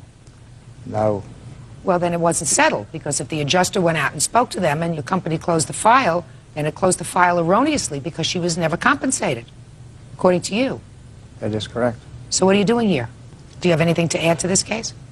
Nothing further. Perfect. Sit down. When Valerie talks about calling names, first of all, we very, very, very seldom drive by her home. That's number one. No, when I drive by Number two is every time she has driven by our house, she and her children have flipped us off. She has used her profanity. Even in public places, she has used her profanity. All that we asked was for this to be over and to leave us alone. Well, first we have to resolve this issue of the house. I've read your answer, and your answer suggests that this was just some shaving cream and it can be washed off. But I've seen the photographs, and it certainly appears that there is some, and I agree, minor discoloration between where you put the shaving cream and the house. Minor. Unfortunately, to make it right, she will be forced to repaint it and power wash it because of what you did, if she wants it to look the same. So it's going to cost you more then, and I think that you have to take that up with your brother-in-law. I mean, your brother-in-law did not do the right thing if it was closed. That's ridiculous. You have homeowner's insurance. Your homeowner's insurance should cover that. This is not difficult. The money part isn't difficult. The other part is more difficult. You have children? Yes, I do. You have boys? 2 boys and a girl. Is it the boys that are having trouble with her son? And they're 19 years of age. Mine is. Well, you all got to get your boys in tow, because your boys are going to move out of the house, hopefully sooner rather than later, and you're going to be left as neighbors. Judge Judy will continue in a moment. I mean, her daughter was 100% wrong. There's no question about that, but it's also 100% juvenile, and certainly not a good example for children, for your children, or your children, I don't know who's right or wrong, to see their parents acting in an inappropriate way. You would agree with that, right? Yes. You would agree with that, right? Yes. So if your boys are behaving badly, don't encourage them by setting a bad example. And in addition, if you're neighbors, you live next door to each other. It's terrible to have to pull into a driveway and feel uncomfortable, to have to walk down the street, to have to drive your car down the street and have your back up all the time. It's ridiculous. Life is too short. Ladies, life is much too short. Judgment for the plaintiff in the amount of $2,200. That's all. Parties are excused. You may step out. Judge Judy will convict 5-year-old homemaker Felicia Ruiz Mendoza for an unpaid car loan and for the return of stolen property. Felicia is countersuing for the return of car payments, assault, and for filing false charges with Child Protective Services. Order. All rise. Now, this is case number 185 on the calendar in the matter of Sanchez versus Ruiz Mendoza. Parties have been sworn in, Judge. You may be seated. Ladies, have seats, please. Ms. Sanchez, the defendant is your daughter, is that right? That's correct, Your Honor. Your cause of action has two parts. One is for car payments that you say you were forced to make when your daughter didn't make payments on a car that she had bought. The second thing is for items of furniture that you bought for her with certain conditions. She reneged on the conditions, and you feel as if she should be responsible for paying for the furniture, or you want it back. So let's deal with the car first. Tell me about this car. Okay, and she had come back from Alabama in around April, May of 2001. And they How long had she been in Alabama? About 3-4 months. So she calls me and asks me if I could possibly help her get a car, that she had a job and she needed transportation. So I called my banker and asked him if I could borrow some money to help my daughter buy a car. And he said, well, you already have a $1,500 note now. And I said, well, I said she agreed that if I could borrow the money, that she would also pay what I had owed, you know, just so she could have transportation. I don't understand that. Run that by me again. I already owed $1,500. I had a note myself. I asked him if I could borrow an additional $2,700. He said, well, he could combine the two together, and the payments would be $202.29 for 24 months. Go ahead. This year in maybe February, March, I don't know when, she had an accident in the car, and her and her boyfriend had gone to Oklahoma, and she left the Oldsmobile down there and abandoned it. So up until that time, she had made the car payments? Yes. And how much was she making in the car payments? $202.29. But that also included your note. Right. How much were you paying to the bank on your note, Ms. Sanchez? I think mine was $85 a month. So she paid $1,105 on your note. Mm-hmm. Go ahead. And so when she never did go get the car back, when me and my husband went over, it was a $250 deductible. Plus, I had to have new tires put on it. I had to have it all reconditioned. And then what'd you do with it? Well, I sold it on August 15th. Okay, what did you sell it for? For $2,200. $2,200 for the car. The payoff was 19-something. Say $1,900. Mm-hmm. Now, you had to put on new tires. And how much did you spend for new tires? I spent $217. Then I had to have all new lug nuts on it. They were $32, $33. How many payments did you make for her? June, July. Because that she had the accident. $672 so She far first said that is she what you did owe it. your daughter. That's what you owe your daughter. She didn't owe you. You owe her.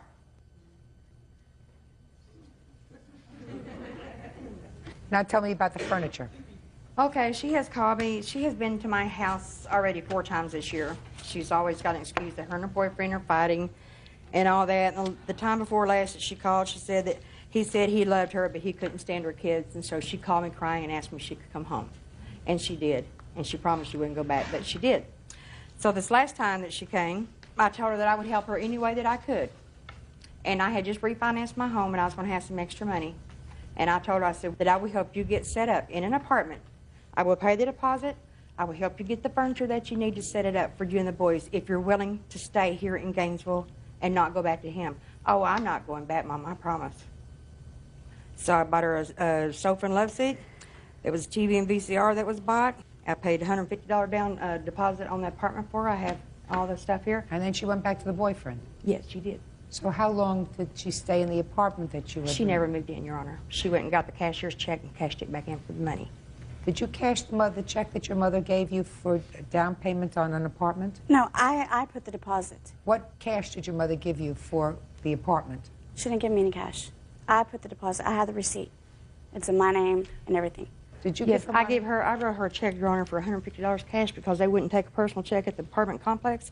I gave her a $150 check. She went to the bank, and while she's in the bank, she filled it out into her name so that way she could get it back. I believe your mother.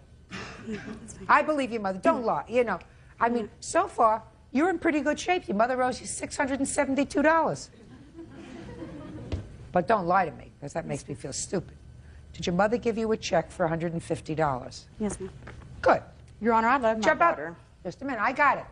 I got the drill. No, I got the drill. What other cash did you give her?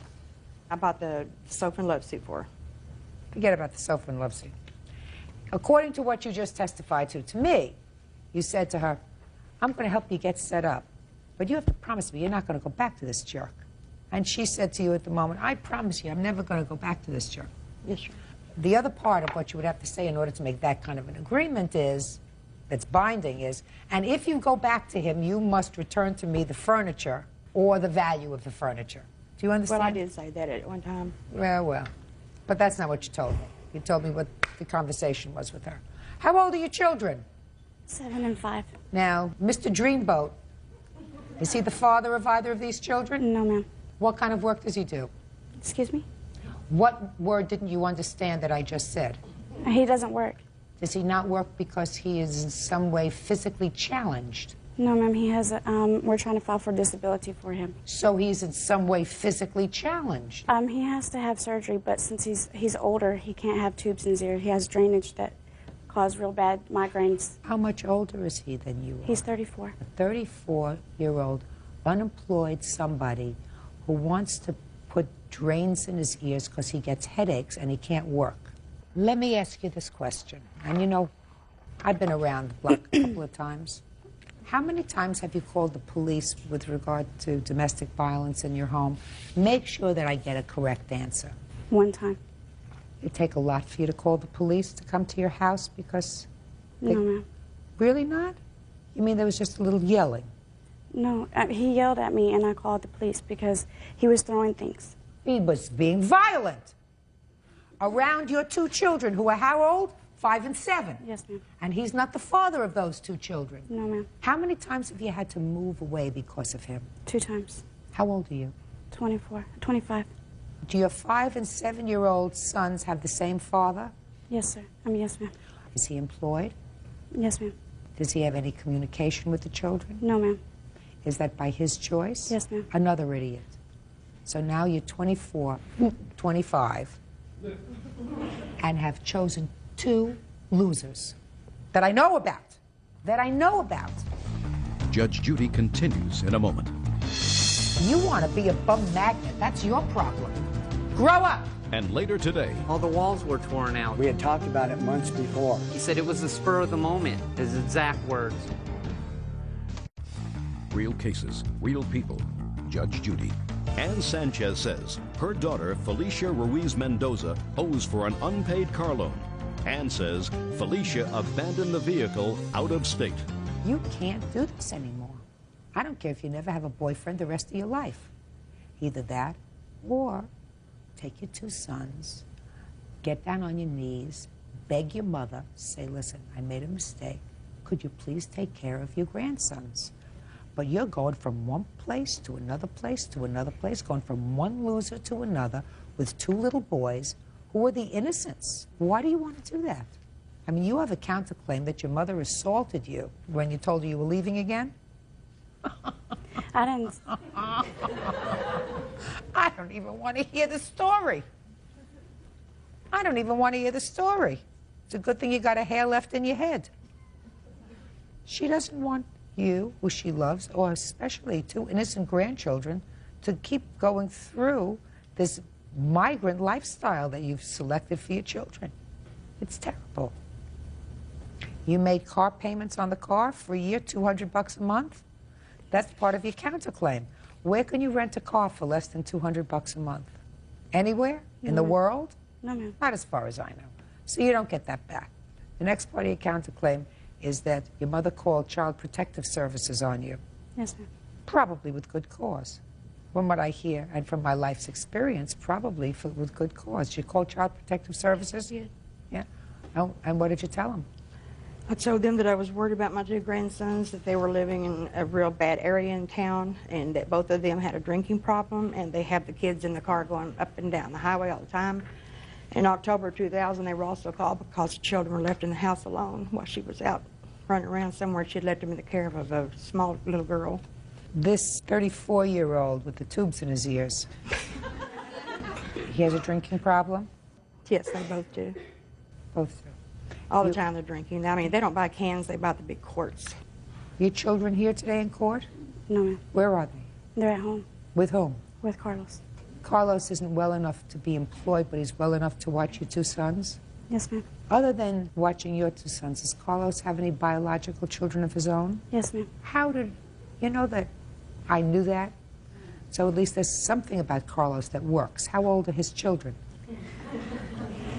He, 12, 11, and 10, or 9. So this bum isn't paying any child support either because he's got tubes in his ears. Is that right? Yes, ma'am. Are you getting my drift? Yes, ma'am. You better grow up. You made two babies. They are innocent. You're guilty. If you brought them into the world, and you brought them into the world with somebody who's not interested in being their father, then it's your responsibility to be both mother and father to them. And you're not supposed to introduce them to another person who's a bum. You want to be a bum magnet. That's your problem. But you have two children. And if you want to be a bum magnet, then you have to do the right thing and you have to turn over custody of your children to your mother. I mean, how do you know that Carlos isn't home right now drinking a big brew and sitting around and watching television or doing whatever he's doing? How do you know that? I don't. You don't. You don't know whether he's hitting them. You don't know whether he's angry with them. You don't know whether he's locking them in a closet. You don't know whether he's drunk. You don't know what the hell he's doing. And that's better off for your children than being with their grandmother. Grow up! Your counterclaim's dismissed. So is your claim. And I want to tell you something. You have a responsibility. If you believe that your grandsons are being neglected, you have a responsibility to petition for custody in a family court. Now, you may not get it, but if you don't at least take that step and something happens to your grandsons, you're going to be sorry for the rest of your life. Do you understand? That's all. Bye. Parties are excused. You may step out. I thought the judge was fair. Like I said, it wasn't about money. It was about principle. How, you try to help your children and the way they stab you in the back, more or less. There was no reason for her to bring me here. I didn't owe her anything. Like Judge Judy said, he's a bum. He's a no-working alcoholic. And now the next case. All parties in the matter of Wagner versus Rockema, step forward, please. Truck driver Michael Wagner and his wife Gabriella are suing their former landlord, foreman Shane Roukema, for destroying their furniture. Shane says the couple's accusations are ridiculous. You rented a house from the defendant, is that Yes. right? He had a piece of property, and there were two houses on the property. You rented one house. He lives in the other. The back house is a garage that he made into a house. For himself? Yes, And what was the rent on the house you were renting? $550. That a pretty good rent? Very cheap. Why do you think it was so cheap? Because he was, before I lived there, he had a problem with some other tenants that were there, and they had major drug problem there, and so he offered it to me afterwards. And Had you known him before? I've known Shane for about 5 years. And what you're suing him for is you say that he, while he was under the influence of drugs, tore down the walls in your house and ruined your furniture with dust. Scratched up my furniture as well. Tell me about that. Well, on the 22nd of April, I came home and I saw a big old pile of debris out in my front yard. Kept on walking, and I walked up to the door. I opened up the door. Of your house? Yes, and I looked, and all the walls were torn out, everything. I have pictures here to show that the walls were torn out. Can I see it, please? Mm-hmm. On April 1st, had you paid your rent? Yes. Do you have your rent receipts? Yes. I'd like to see them, please. I take the utilities out of the rent, and I pay them myself. So I pay $450.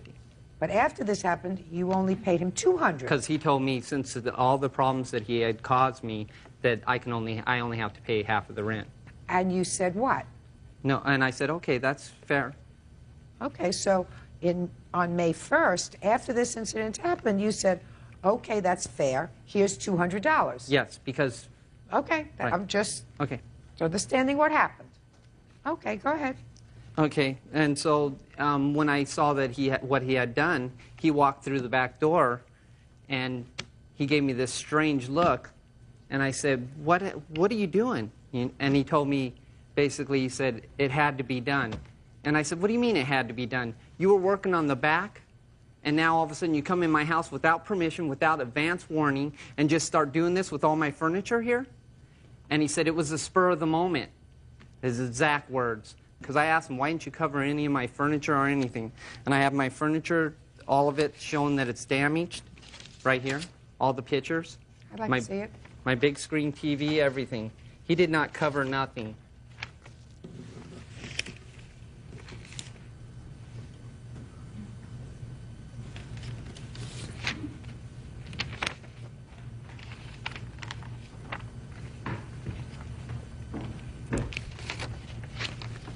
Okay, now I'm ready to hear you. Go ahead, sir. Okay. I told the... Look at me. I told Don't the- look down. Look Okay. at me. I told the plaintiff that I was going to remove the wall from the kitchen to the living room and have some kitchen cabinets made up and do some light demo. We had talked about it months before. When, immediately prior to April 22nd, did you notify him that you were coming in? Did you talk to him on April 21st? No, it was 2 weeks prior to that, Your Honor, because I went to Colorado to see my mother. And before I went, I talked to him about it in his kitchen. Fine. Now you get back. Yes. And you decide to do it on the 22nd. Now, the last time you spoke to him about it was before you went to your mother's. Is that right? Yes. When did you finish that job? I did not finish the job because the cabinets had to be measured after the wall was down. So the guy had to come in and take measurements. And by that time, he was gone. So what you're telling me, sir, is first you knocked down all the walls and then somebody was coming to take Not down all measurements? the walls. I knocked some of the plaster off the front wall, and that's what you see there. Why in the last 6 months have you not completed the house? Because I don't need to go fast anymore. We agreed that if he stayed in the house while I was doing the demo, I would do sections at a time and complete them. Sir, I don't believe a word that comes out of your mouth. I don't believe a word that comes out of your mouth. When somebody does work on a kitchen, first they have somebody come in and take measurements. They plan it out. What they don't do is they don't take down all the walls and then say, now I'm going to get somebody to come in, and now they're going to take measurements. Your problem, Mr. and Mrs. Wagner, is that you accepted a resolution of this problem. That's not true, Your Honor. You let me finish. If you had said, I'm going to pay you your rent, I'm not accepting $200 for the damage that you did, then I would say to you, you have a claim. But when you accept a settlement, which is what you did, you're still stuck, but there's one thing that you're not stuck for, and you're not stuck for the fact that he trespassed on your property because you paid April's rent. And he has no right to come into your property without giving you adequate notice, which you did not do. Because the fact that you may have said to him, if I believed you, which I don't, listen, I want to do some demolition and some light work in the house. And people who live 2 feet away from you, you couldn't come in and say, listen, can you get your stuff together because I'm coming in tomorrow or in 2 days to fix it. I don't believe that. You had no business being there. Judgment for the plaintiff for $2,000. That's all. Step out. Parties are excused. You may step out. Drugs had something to do with it. That's him. And Jill Anderson is suing her ex-boyfriend's girlfriend, homemaker Bobby Joe Morris, for damage to her car and an assault. Bobby Joe is countersuing for harassment. Now, this is case number 245 on the calendar in the matter of Anderson versus Morris. Parties have been sworn in, Judge. You may be seated, sir. Have a seat. This is your current boyfriend? No. Who is this? Ex-husband. Ex-husband? Mm-hmm. Where's the boyfriend? He's not here. Why not? He couldn't make it. Any particular reason? No. Was he a witness to this event? To the event, no. Okay. Miss Anderson, from what I read in your complaint, the only thing that you and Miss Morris have in common, the exception of mutual dislike for each other, is a boyfriend. Used to be yours, then it was hers, but you continue to see him. I'm going to figure this out as we go along. In any event, your claim is that you were sitting with this boyfriend, or semi-boyfriend of yours, and the defendant came up in her car or truck or whatever kind of vehicle she was driving and proceeded to not only assault the vehicle that you were in, but you. Is that right? Yes. And Miss Morris says that is absolutely not true. Never did it. When did this alleged assault take place? On June 5th. Of this Of year? 2003, yes. About 10:30 at night. Where were you? I was at my friend's house in the car in his driveway. Which friend? The boy? Yes. Does the boy have a first name? Yes, Richard. Had you dated Richard? Yes. For how long? 8, 9 years. Sorry. But even though you had dated him 8 or 9 years, Richard was not monogamous. Right. Is that right? Mm-hmm. Because he also had Miss Morris. Was he living with you at any point in the last 2 years, Miss Morris? In the last 2 years, no. In 2000, he lived with me. And did you continue to see him through 2003? Yes, until June 5th. In a boyfriend-girlfriend Absolutely. relationship? Mm-hmm. Okay. And your ex-husband was your ex-husband as of when? As of 1997, I believe. He doesn't live with you? Yes, he does live with me. He lived with Richard and I together in the same household, yes. Okay. Mm-hmm. Tim and I share 2 children, and even though we can't fix our differences, he has an obligation to my children as well as I do, and we share that obligation. So he lives with you since 1997, and you were living with Richard in 2000. Richard lived with me, yes. And your children. And the children understand this whole relationship. How old are your children? Currently, they are 13 and 11. And they understand that their daddy lives home but doesn't stay in the same room as their mommy. Their mommy stays in a room with Richard. Right. Shh. It's a different world we live in. It's not Ozzie and Harriet. You know who Ozzie and Harriet are? Of course I know who Ozzie and Harriet. Thank you. Okay. So you were in the car on the 5th of June, 2003, 10:30 at night, talking to your friend Richard. Yes. Who you knew, according to your complaint, was still involved with Miss Morris. Yes. But he was still a friend of yours. Yes. Now, when you say friend, did you have an intimate relationship with him, or was it just a friendly relationship? Intimate relationship. So it didn't bother you that he still had a relationship with Miss Morris? No. I would like to see this, Richard. That would probably be why he's not before you today. Right. I mean, I'd just like to get a look at him. I have pictures of him if you'd like. Oh, I'd love to see a picture. Actually, do you have one with you? Actually, they're outside. They're outside the courtroom. I don't have You'll them get with it to Bird later. Most so just certainly. so that I could take a look at it so I can see it. I'm dying to take a look at it. Sure. Okay. Now, I want you to tell me what happened when you were sitting and talking to Richard on the 5th of June at 10:30 at night. Okay. First of all, Bobby Joe's been very jealous of me all along. That's Bobby Joe? Yes. Okay. Okay. She's been jealous of you. Listen, I don't want to get into anyway, I was in my vehicle. I was. We had just pulled into the driveway, so I was Who still was driving? Me. And you were pulling into whose driveway? Richard's. Okay. Had you gone out for the evening? Yes, we had just gotten back, and I was dropping From where? them off. From Jackson Indio Casino. Okay. Okay. Can I? Okay. All right. You'll have a turn. Thank you. Go ahead. Okay, so we were up there. We came home. I dropped him off, and we were sitting in the car talking. You know, he hadn't gotten out of the car just yet.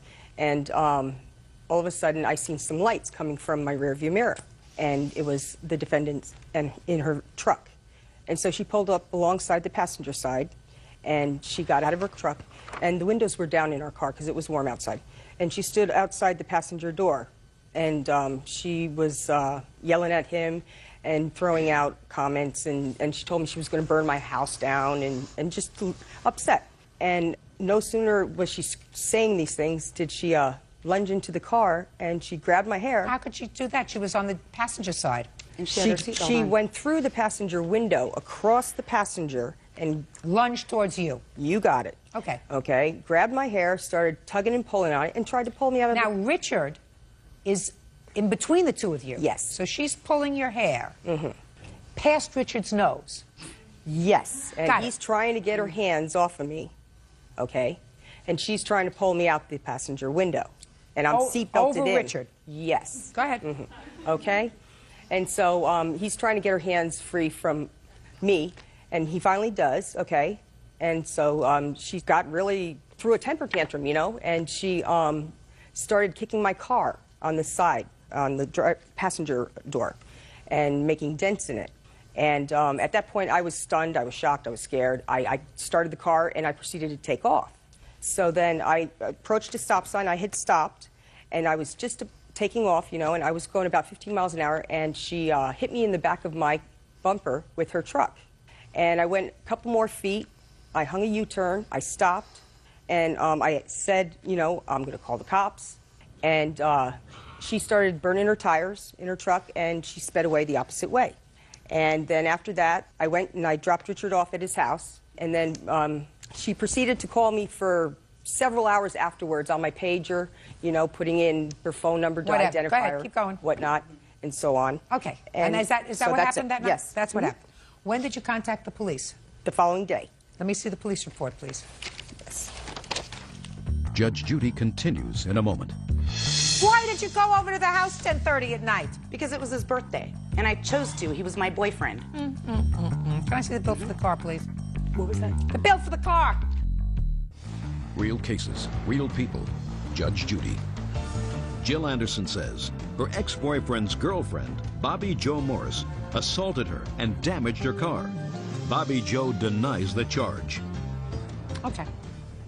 There was a restraining order issued. Is that right? There's an application for a restraining order. There is. Mhm. I have the application dated the beginning of June.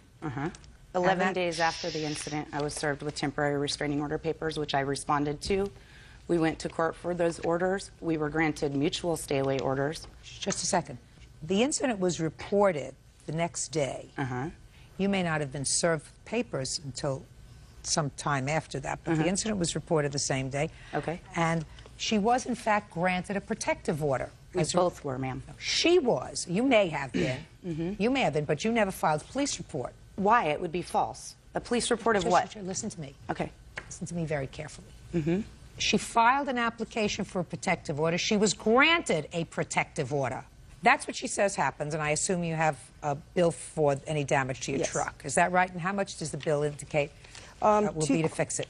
$2,029.62. Can I see pictures of the truck, please, and the damage? Okay. I believe it's this way. There you go.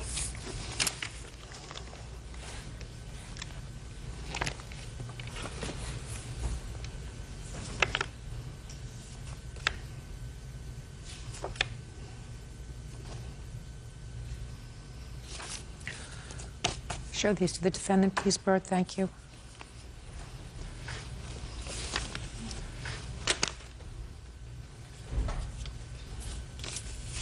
Now, Miss Morris, you went to see Richard that evening, the evening of June 5th, and that was approximately 10:30 in the evening? Close to, yes. And why did you go to see him at 10:30 in the evening on the 5th of June? Because, number one, it was his birthday. I was the manager of my daughter's softball team. We had a softball game that evening. We didn't arrive back home until close to 9 o'clock. Richard had been sick for since Tuesday. He hadn't been feeling well. He was ill. So in the evening, after I got home and got all the kids delivered everywhere and everything, I went over to see him. I had talked to him approximately 3 hours prior to. He did not go to a Jackson Rancheria Just a second. or anything else. When you spoke to him 3 hours earlier... He called me about 7:30, I'm going to say. Yes? On my cell phone that evening while I was at the softball game. Tell me about your version of the conversation. My version of the conversation, he asked me how the game was going. I told him, you know, it should be over close to 8 o'clock. We would get back home, and then I'd come over to see him. And what did he say? Okay, he'd see me later. Doubt that. I doubt that. Does Richard work? No. Does Richard work? No. You mean he just chose not to come today? Yes. Okay, so you got over there at 10:30 and you found Richard, with whom you had, according to you, a date, sitting in a car talking to Miss Anderson, who you knew and who you knew he had been involved with. Is that right? Yes, of course, that's right. And tell me what you did. Okay, first of all, I went to Richard's parents' home, is where he lives, and I pulled up into the driveway. You have to walk into the back. He lives behind his parents' house. I walked back there, expecting that he would be there. He was not there. I stood at his door and I knocked, and I called on his telephone, Got no answer. I left him a message telling him obviously somebody had brought him Feel Better pills because he was obviously feeling better than he was at 7:30 because he wasn't home. So I left from their driveway. There's also rear access to this property, which is where I saw Miss Anderson and Richard sitting in the car. It was not at their residence. It was in an open space in a field behind the home. There's a big gate that you open up, and it goes directly to where he stays. So you went back there to look for him? So, yeah, I went to the back gate. Just a second. So you went back there to look for him? Right. After you left him a note on the door? No, I didn't leave him a note. I left him a voicemail message. Oh, you left him a voicemail message that said you must have gotten a Feel Better pill. Right. And then you went looking for him? Because his truck was there. Just a second. Sure. Then you went looking for him? Sure. Okay, and you found him sitting with the plaintiff? Sure, yes, I did. Go ahead. Let's hear the rest. Okay. I approached from the rear. They were sitting up close to the fence. I came up in the field behind their car, pulled up along the passenger side because I assumed that it being Jill's car, that Richard would be in the passenger seat if he were there. Rolled my window down. Richard rolled his window down. I asked him, what's really going on here? And he said they were waiting for a friend of his to bring them something or whatever. And at that time, I stated to him that he needed to send her on her way. He did that. They discussed whatever in the car. He got out of the car, and she left. Now, he and I had words at that point, and I wasn't happy with him. This has been an ongoing harassment situation that I've had to deal with from Miss Anderson for the past almost 7 years. So at that point, I told Richard, I'm done, because I had previously, about 8 months ago, had discussion with both of them and told him I was done doing this. I was done. Why did you go over to the house 10:30 at night? Because it was his birthday, and I chose to. He was my boyfriend. That's why. I went there to give him his birthday gifts. That's what I went there for. Can I see the bill for the car, please? What was that? The bill for the car! Yes. Miss Morris, I doubt the veracity of your version of events, that you went there to give him his birthday presents. It's the honest to God truth. You don't have to believe me. Yes, I know. And that he had, in fact, made an appointment to see you that evening, and that you got there and found him with her, and that you said to him, you best come outside so that we can have a talk. We were This already after you outside. told me that you have been harassed by her for the last 7 years, that you had conversations with her before to stay out of your life, and all of that. Because good she stuff. came I'm to my... speaking. Okay. And all of that good stuff. I doubt the veracity of how you say that evening went down. And I find that you did, in fact, cause the damage to her car, that you did, in fact, pull her hair, which didn't cause her any serious injury, didn't cause her any injury at all. I do hope that neither one of you have anything to do with Richard anymore. He sounds like quite a loser. In any event, you are responsible for fixing her car. The total cost for her car looks like to me $2,029. What year car is this? It's an 86. An 86 what? Honda Accord. How long have you had it? 3 years. How much did you pay for it? $4,000. Okay. I think you're going to have the car fixed for $1,000. This car that is now almost 20 years old. You should be able to have it fixed for $1,000. Okay, can I speak? Just a second. Okay. Now we're going to get to your harassment. She was granted a protective order by virtue of the fact that she filed an application for a protective order which brought this matter to head in court. Subsequent to her filing an application for a protective order, you chose to go to mediation when you said, well, she's been bothering me too. She's been calling, et cetera, et No, cetera. that was not the nature of our mediation. Go ahead. What's the nature of our mediation was, number one, I would like to let you know I don't have any kind of a criminal or civil background of any kind. It's okay. She doesn't have to have a prior criminal background. Neither do you. In Right. order to be granted a But protective to order, me- you lost your temper. I You didn't lost lose my temper. It Yes, didn't you did. happen. You did It lose your didn't temper. happen. Yeah. Well, it's fine. Listen, common sense has to rule. Common sense to me suggests that when somebody with as poor judgment as you have, to subject your children to living with their father and your boyfriend in the same house, has a relationship with a guy, and at the same time as he's having a relationship with you, living in your home, sharing your bed, having a long-term relationship with somebody else, and you permit that circumstance to continue, that when you finally have had it up to here, and at 10:30 at night, after a long day with your children, get in your car to go over to give him his birthday presents, and find him in a field, alone, in a car, with the woman who has been harassing you for the last 7 years, that you do absolutely nothing to her or her car. That defies credulity. I do not believe it. for 30 seconds or less, you can tell me why I should consider your harassment counterclaim inasmuch as she was granted an order of protection. Go. Okay, first of all, as far as the damages go, I'd like to say something regarding that. Listen to me. Okay. I've made a judgment with regard to that. Okay. Pay careful attention. Okay. I'm now on your counterclaim. Okay. And I'd like to also, can I show you these pictures? I've had surgery on my leg. There's no possibility, no way for me to kick, not even that high on her vehicle. So Did you hear what I said? Harassment. Tell me about it. You've used up 10 of your 30 seconds. Okay, so the harassment has been since 1997. Miss Anderson came intoxicated to my home, called me and told me she was on her way there. When? Give me a year. 1997. Not interested. Get to 2003. 2003, she continually calls my home. I've had for 5 years on my phone a block from her calling. I've paid for about almost 6 years on my telephone bill for her to not harass my home. Okay. Okay. When was the last time you filed a complaint against her? I've never filed a complaint. How come? Probably for the same reason she's never filed one against me. If someone harassed me for 6 years, causing me to put a block on my phone, and continued to harass me, I would have at least made one report to the police. Wouldn't you have? Probably so. Probably so. Probably so. Well, next time I would document it. If she continues to bother you, keep a record of how many times she calls. Next time she calls your house and harasses you, I would suggest that you call and report it to the police, and I'll be more than delighted to hear your counterclaim. For now, it's dismissed. Judgment for the plaintiff in the amount of $1,000. That's all. Goodbye. Estranged son-in-law, Brian Hill, for a loan to pay his mortgage and for unpaid babysitting fees. All rise.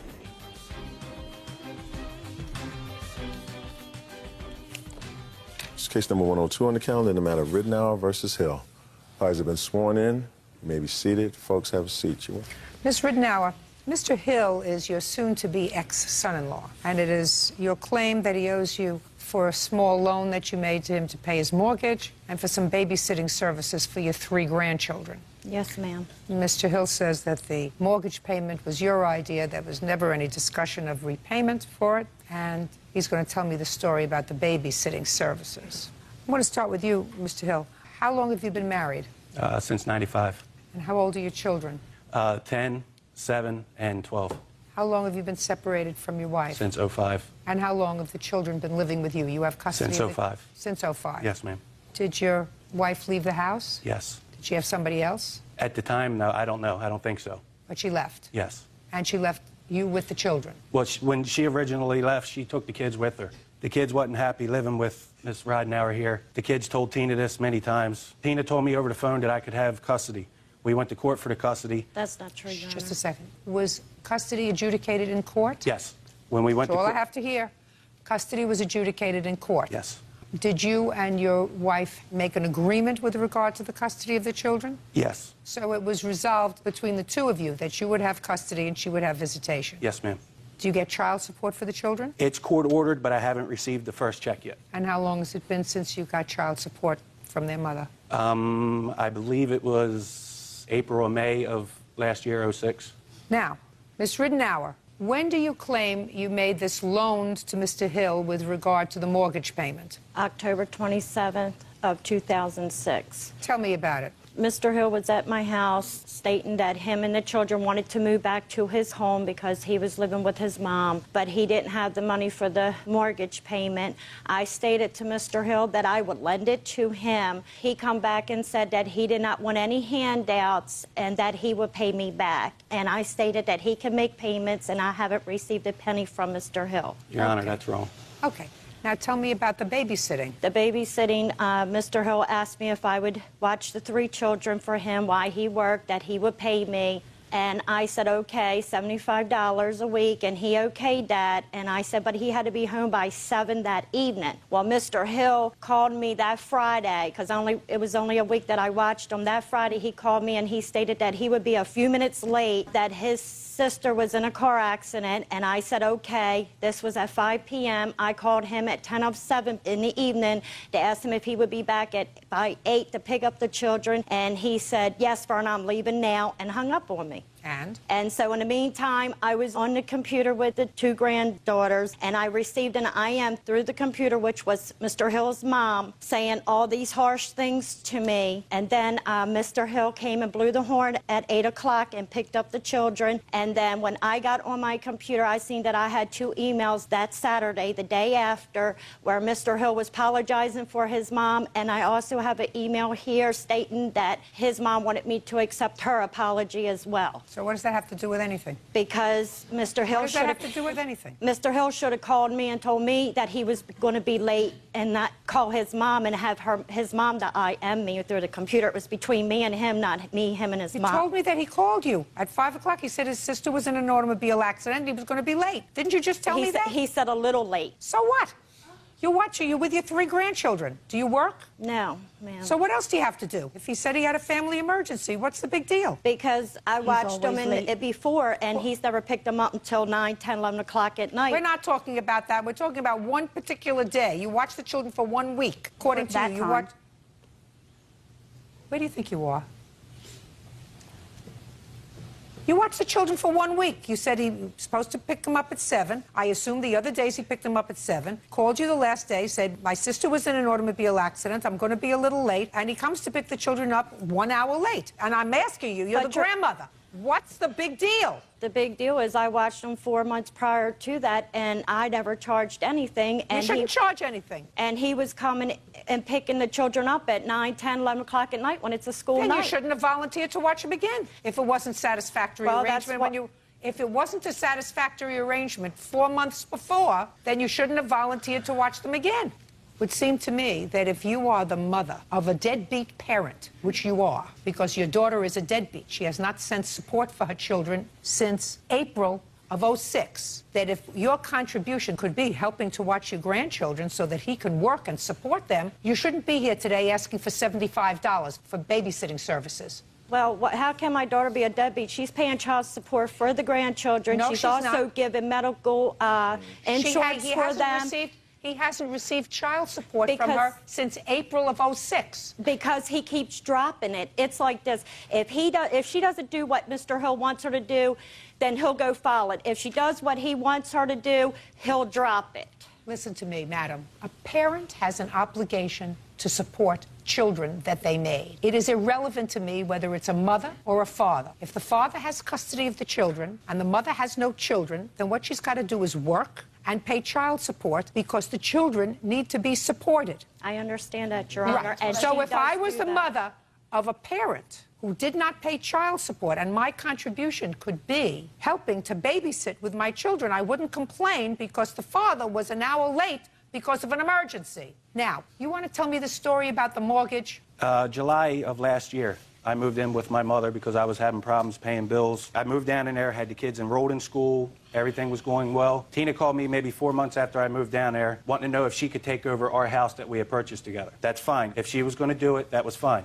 I gave Tina $1,000 cash, and the $1,000 was meant to be for the mortgage payment, the electric payment, and the ground rent where we live. She paid the ground rent and the electric. She never paid the mortgage, took off with the money. And then she calls me a week later and tells me she can't afford the house. Now the mortgage payment's never been paid. That's not true. Don't speak. The mortgage payment was never made. Verna started calling me, asking me to move back. I have phone records of this, how many times she's called. I'd like to see them. They're all highlighted in yellow. Verna She started called calling you at your mother's house? on my cell phone, Or yeah. your cell phone. Go ahead. She called me wanting me to come back to move up there so she could be closer to the kids, because at this time I was like 150 miles away from her and her daughter. I told her, being I gave my wife Tina all this money, I didn't have money to move back. She agreed to pay the payment for me if I moved back so she could be closer to the kids and part a Christmas present, because it was November when we moved back. Your Honor, that's not true. You didn't want to see your grandchildren? Your Honor, I do want to see my grandchildren. I haven't seen my grandchildren in 3 months for whatever reason. I don't know. I've seen... You told me that you were watching them in May. Well, it's been 2 months. Oh, 1 or 2 months. I do know. You told me you babysat for them in May. 1 week she did. June 6th. I only watched them for 1 week. Well, that's not 2 months. 2 months haven't passed, madam. Well... I'm asking you, didn't you want to see your grandchildren? Of course, I do want to see my grandchildren. No, didn't you, when he was living 150 miles away? Yes, I do want to. So that if Mr. Hill says that when you spoke, you said that you would take care of the mortgage payment. Are you telling me that you didn't have a discussion with him? We did have a discussion about the mortgage payment. He told me he did not want any handouts, that he would pay it back. And I said, well, just make it in payments. And he said whatever was left, he would just pay it when he got his taxes back. That's wrong, Your Honor. It's wrong. I don't think I believe you, Ms. Ridenour. I don't think I believe you at all. And what I find ludicrous is that you seem to have a reasonable relationship with your daughter because your daughter is here with you. And I assume that because she's here with you, you have a reasonable relationship with her. But you have 3 grandchildren. And why in the world would you want to antagonize over what amounts to no money? Certainly, you're not out any out-of-pocket money with regard to the $75 for babysitting services. Worst thing that you did was you took care of your grandchildren for a couple of days. Big deal. So the worst thing that you're out is a few $100s for a mortgage payment that allowed the grandchildren to be closer to you and your daughter. And I don't understand why you would antagonize the custodial parent of your 3 grandchildren. Antagonize him. Your Honor, they even called Child Protective Services on me. No, I most certainly did not. One of them, too. We did not. Since I've moved back in November. No, I most certainly did not. Since I moved back in November, them 2 are the only ones that have been in my house. When I was moving back, I was carrying a dresser down my hallway. I tripped and my back hit the wall, which put a hole in the wall like about that big. Whoever called Child Protective Services told them that I was abusive, that I didn't have food in the house, that the kids were going to school dirty, there were the hole in the wall, stuff, you know, just made up a bunch of stuff about me. Well, Child Protective Services have a lady in my kids' school all day, every day. That is not true, Your Honor.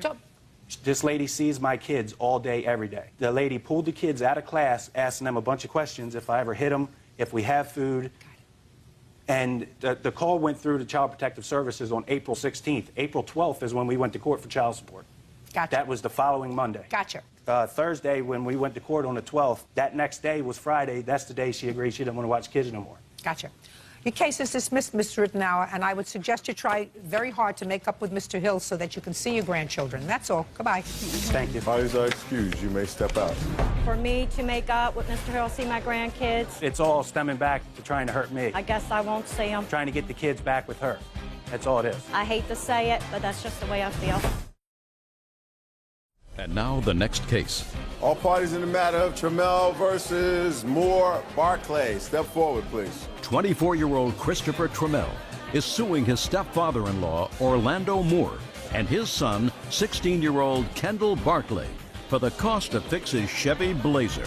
Mr. Trammell, I assume it's this young man who is your wife's half-brother, Yes. and you're his father. Yes, ma'am. According to your complaint, this young man, whose name is Kendall. Kendall, came for a visit, Yes. visiting his sister, and you opened your house and said, sure, he can stay with us. It was during a holiday period. Well, the February recess. And while he was there, without your permission, he took your car and he crashed it. Yes. You want his father to be responsible for the damage. Yes, ma'am. And his father said, you know that he's nothing but trouble and that you should have watched him more carefully. Well, That's his defense. Why don't you sit down for a moment, sir? I'll get to you in a minute. Kendall! Are your hands in your pockets? No. Perfect. How old are you? 16. Do I make you nervous? No. It's unfortunate. I will try to change that. Why would your father say that you're trouble? I am. What do you mean you are? Sometimes I make trouble. You make trouble at home? No. Where? On the streets. But you've never been in trouble with the police. No. You're lucky. Now, why did you decide to go to visit your sister? Because I wanted to spend time with my nephew. I don't understand you when you're mumbling. Make believe you're outside talking to your friends. I wanted to spend time with my nieces and nephews. That's a good thing. How did you get there? Chris picked me up. Your sister's husband? Yeah. Yes. Yes. So he's a pretty nice guy? Yeah. So he's a pretty nice guy? Yeah. So he's a pretty nice guy? No. Yes. Say yes. Yes. Do you have a driver's license? No. What does that mean to you when you don't have a driver's license? Can't drive. Tell me about when you took his car. Well, they were sleeping when I took their They car. were sleeping, so it was late at night. Yes. Where were you going? I wanted to ride up to Wegmans. I don't understand a word you said. I wanted to ride to Wegmans. Wanted to ride to Wegmans. And where did you get the keys from? They're in the entertainment system. So you stole the keys? Yes. And you stole the car? Yes. And what happened? Drove up to Wegmans. I came back. I don't hear you. I drove out to Wegmans and then I came back. I was going to park the car because my brother, he parks in a certain spot. I don't hear you. I drove the car to Wegmans and I came back. And then I wanted to get in the driveway, so I was parked in the wrong spot, so I had to move it. I went and moved the car, and then I took off, and then I hit the next door neighbor's house. You hit the next door neighbor's house? Yes. What did you do? I didn't do nothing, and the cops came. So then they asked me a few questions, and I answered them. Now you can stand up. Does your son go to school? Yes, ma'am. Does he have a job? No, ma'am. Why not? He is currently looking for employment. Well, when was the last time he had employment? He is 16 years old. There's only very few jobs in Rochester for a 16-year-old to do. So let me ask you this question, sir. Who do you think is responsible for him? To be honest, when Christopher came to my address and picked Kendall up, I figured he assumed full responsibility. Yes, he wasn't supposed to see that anything happened to him, but let's say that your son, while he was visiting with his sister and her husband, committed a burglary. Would that have been his fault? Yes, ma'am. No. 16-year-old boy, who's almost as big as his father, knows the difference between right and wrong, and one way or another, sir, you have to teach him a lesson. And what lesson is he learning from this whole process here? He wasn't arrested. No. So there were no repercussions from the justice system, right? As far as I know, So what yes. lesson do you think this whole process is teaching your son? I think he's pretty much learned his lesson. That Why? What has he had to do as a result of this? He's gotten most of his privileges taken What away. privileges did he have taken away? No computer, no... No computer. What else? He has his PlayStation and iPod taken away from him. Taking away someone's iPod, sir, is not exactly punishment for destroying this man's car. See, Kendall has an ADDH situation. So do 40% of the children, according to statistics in this country. Well, they don't steal cars. They don't steal cars. They do. Yeah, so do a lot of people without ADHD steal cars. You know, don't give him an excuse, Mr. Moore. You give him an excuse for doing the wrong thing, that he's ADHD, and I guarantee you, you're going to be looking for trouble forever. Forever. ADHD has nothing to do with stealing cars. He wanted to go to a store. He took the car to go to a store. He knew he had no right to take the car to go to a store. That has nothing to do with ADHD. Well, that has to do with doing the wrong thing. That's the frame of mind. That's why he takes the medication, so it keeps his mind focused off of things like this. I have 11 grandchildren, sir. I reared and helped rear 5 children. I know all about this ADHD stuff. And I know all about parents who will make excuses for their children's bad behavior and ascribe it to a learning disability. So if that's, believe me, he was focusing on getting the keys and going to the store. Believe me. You're going to pay him, and he's going to pay you. And then there is a reaction to his action. And I guarantee you, sir, that's as good as any medication he takes. So there's... Any medication he takes. So there's no responsibility on his side at all. It would be different if he threw him the keys and said, take the car and go to the store. I wasn't there. He just told me what happened. He waited until they went to sleep, and then he went to the entertainment center where the keys were kept, and he took the keys. He told me that. Not him. You make excuses for him, sir. You're going to find yourself before a judge much more frequently than the one time you're going to appear before me. And you give him the excuse of having ADHD for excuse for bad behavior, you are committing a terrible, It's not an terrible... excuse. It's an excuse. One thing had nothing to do with the other with regard to his taking that truck that day. And if you give him an excuse, you are parentally doing him a terrible disservice. I, however, am doing him a service. Because unless you want to be out $4,500 yourself, what you're going to do is you're going to have him get a job, and every penny that he earns he's going to give you until the $4,500 is paid off. Judgment for the plaintiff in the amount of $4,500. Mother of his daughter, 22-year-old Tiffany Heron, for the return of a TV and home theater system.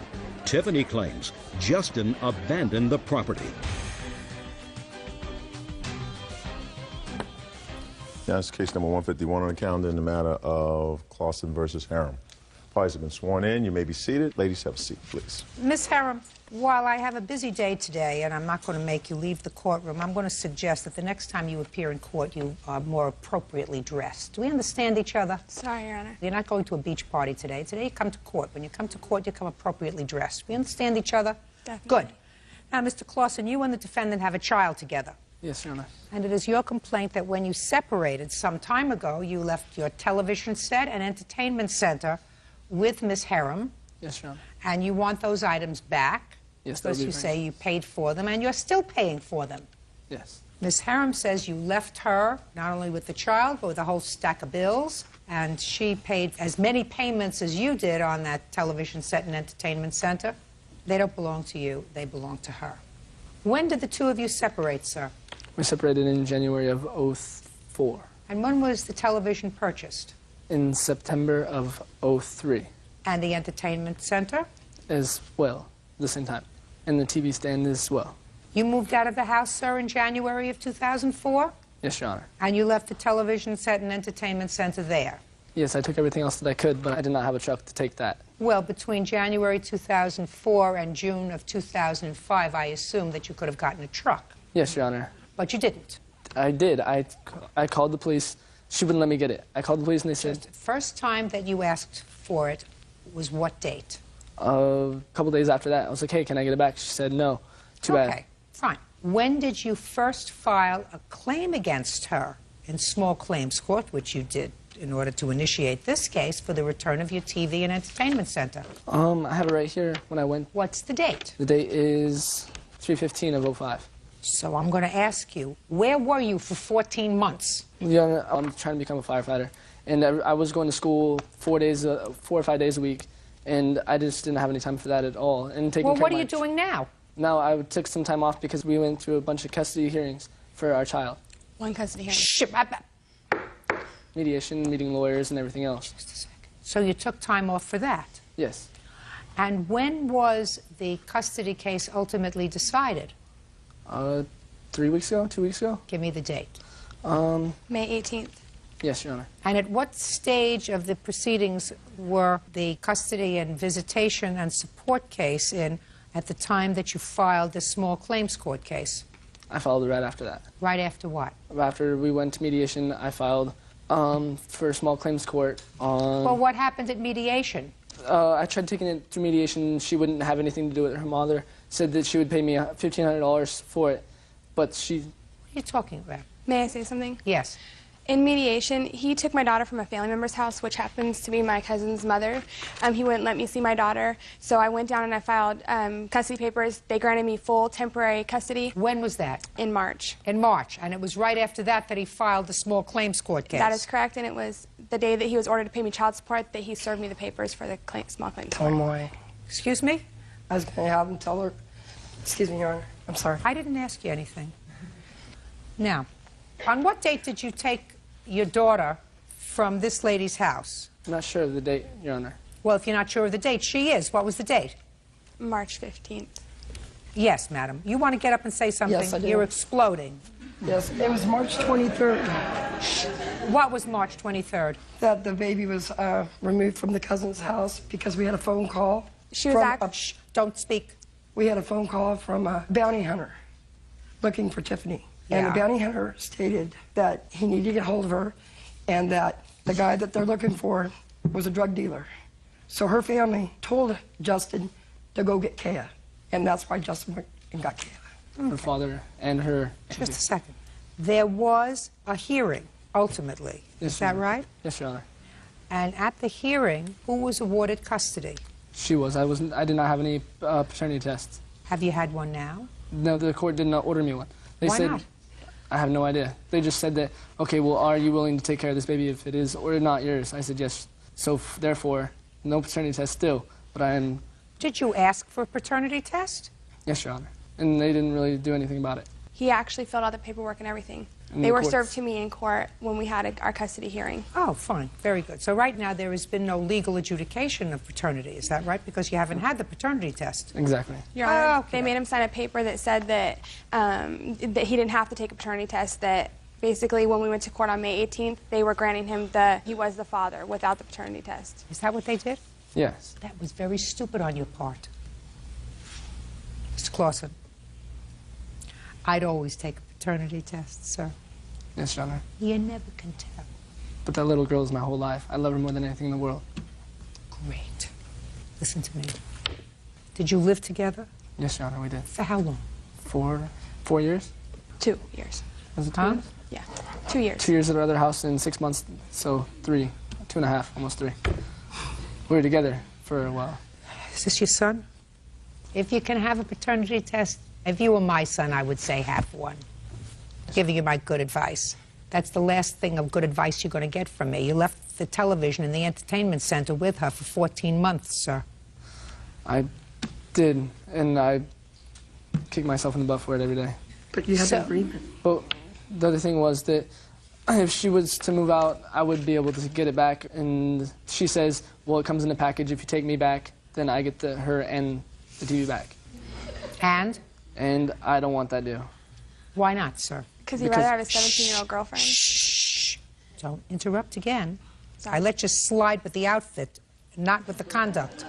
Go ahead. Because, Your Honor, it's just how I've caught her at some guy's house, and it's just wrong, and I don't want to have that lifestyle. Well, very good. You see why I suggested you get a paternity test, sir? Yes, Your Honor. Judge Judy continues in a moment. You went and bought clothes on his Sears account for yourself? I did buy things for the baby. You didn't. According to you, you bought cami things for you. Cami in white, cami in pink. Maybe this shirt to be exact. And later today, Miss Bass, you gotta understand something. You may waltz around me, but ultimately, I'm going to get to the truth. real cases, real people. Judge Judy. Justin Clausen says the mother of his daughter, Tiffany Harem, owes for the return of property and credit card charges made without his permission. Now, you get a paternity test, sir. What you don't get is a television and an entertainment center that you left there for 14 months. Do you understand? Yes, Your Honor. Madam, you could sit down. Thank you. Get over the television and get over the entertainment center. After 14 months, they're abandoned property. You left them there. I assume that your daughter is watching the television set? The one that you left? No, it's in storage. It's sitting in storage. Is that sitting in storage? No, it's not, Your Honor. Where is it? It's in my house. In my bedroom, to be exact. If you would like to call her father would say that it's in the storage. It's underneath his name. I'm not calling her father. I'm telling you, get over it. Thus far, the order was that she has custody and you have visitation and everything is nice, even though custody didn't end up the way you wanted it to end up, right? Yes, Your Honor. That doesn't mean that you try to exacerbate an otherwise relatively calm situation by filing a small claims court 14 months after the fact for a television set. Well, that was It's not stupid. That was not the only thing, though. She went to Sears and purchased some stuff on my credit card. Oh, I'd like to see that. Here's the receipt.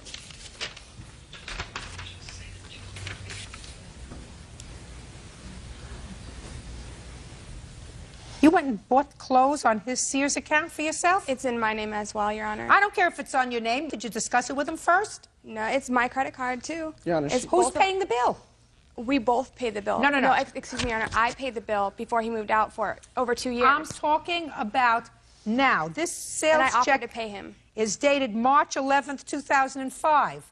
Well, why all of a sudden did you start using this credit card? I went one time and... Well, you have to pay for it. Because I feel that I have paid my fair share of all of his credit cards, and I have them here. Listen to me very carefully, madam. I have no counterclaim. All I have is somebody who, after a year and a half, went in and used a credit card just to give him one of these zingers, knowing that you weren't going to pay the bill and he was going to get stuck with it. And I would feel a little bit more compassionate towards you if you bought things for the baby. But you didn't. I did buy things for the baby, You Your Honor. didn't. According to you, you bought cami things for you. Cami in white, cami in pink. Maybe this shirt to be exact. That you get paid for. So a judgment for the plaintiff in the amount of $204.81. Thank you. All you are excused. You may step out. He's a good dad. He was there all through my pregnancy and, and still is for her. I will continue being a great father. We were very young. We've been together for a long time, 6 years. For her, she'll probably keep being a good mother. We had a lot of growing to do. We're different people now than we were, but definitely still both good people. And now the next case. All parties in the matter of Bass versus Harpster, step forward, please. 21-year-old Justine Bass is suing her boyfriend's half-brother, 26-year-old Timothy Harpster, for stealing her car. Timothy says the car was in his name. All right, Miss Bass. This gentleman was your boyfriend's brother. Still your boyfriend? Yes. This is the boyfriend? Yes. Were you all living together? Yes. And according to your complaint, you had a car. Mm-hmm. Your insurance was very expensive. Correct. Why was your insurance so expensive? Because I was only 20, so my insurance was really high. And my policy was about to expire, so Tim had given the offer to put it in his name.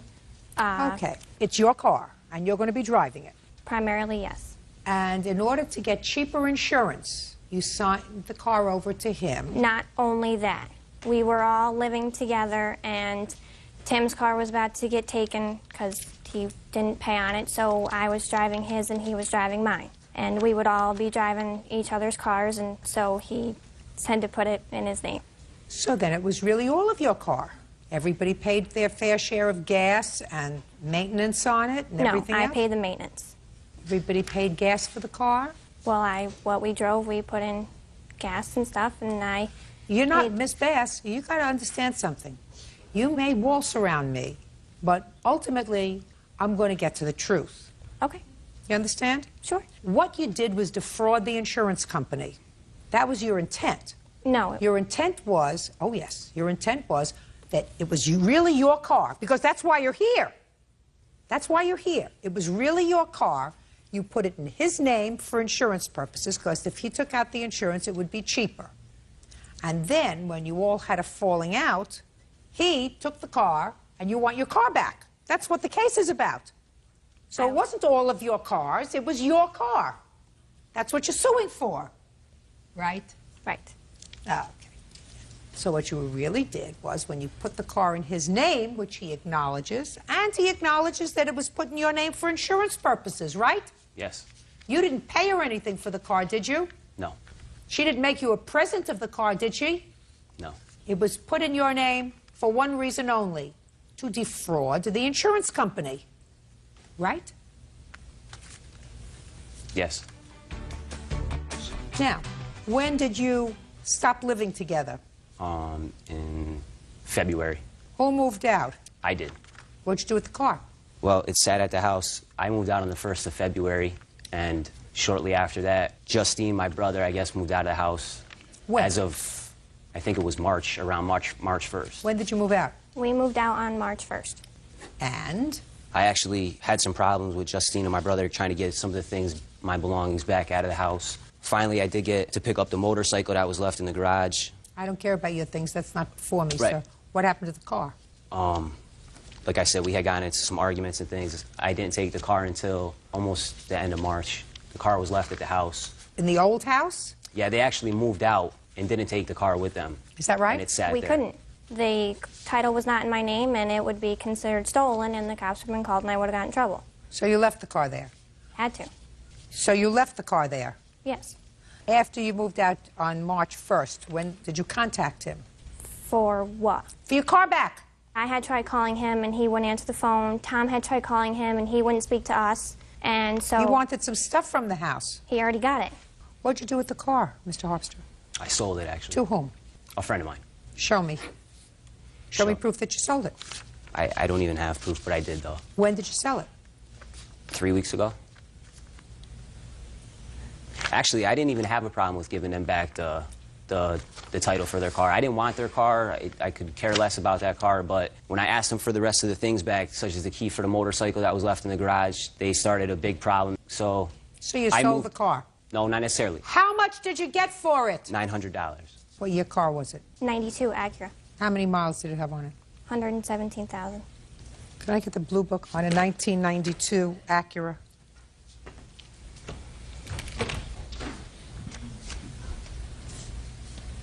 Bird, it's a hatchback. Yes. Let's put it in fair condition, please. What kind of car is it? Integra GSR. It wasn't a GSR. It was a GS. GS. Fair condition, 1625. Can I take a look? That's the G. You have to teach me how to do this thing. She has an Integra. There's the Integra list. Uh-huh. 92 Acura. Right, a GS. Right, and then the GS. And then she has a GS hatchback. So 1625 on fair condition. Your Honor. What is it, sir? As Tim's saying, that car is a GS. The GSR was it was a special edition. It was a only came in the hatchback. The car was a hatchback. If he had the title. Only a difference of $100, sir. Listen, you have to consider yourself very, very lucky that I'm even considering any part of your claim, because usually when people come into a court with not clean hands, I throw them out.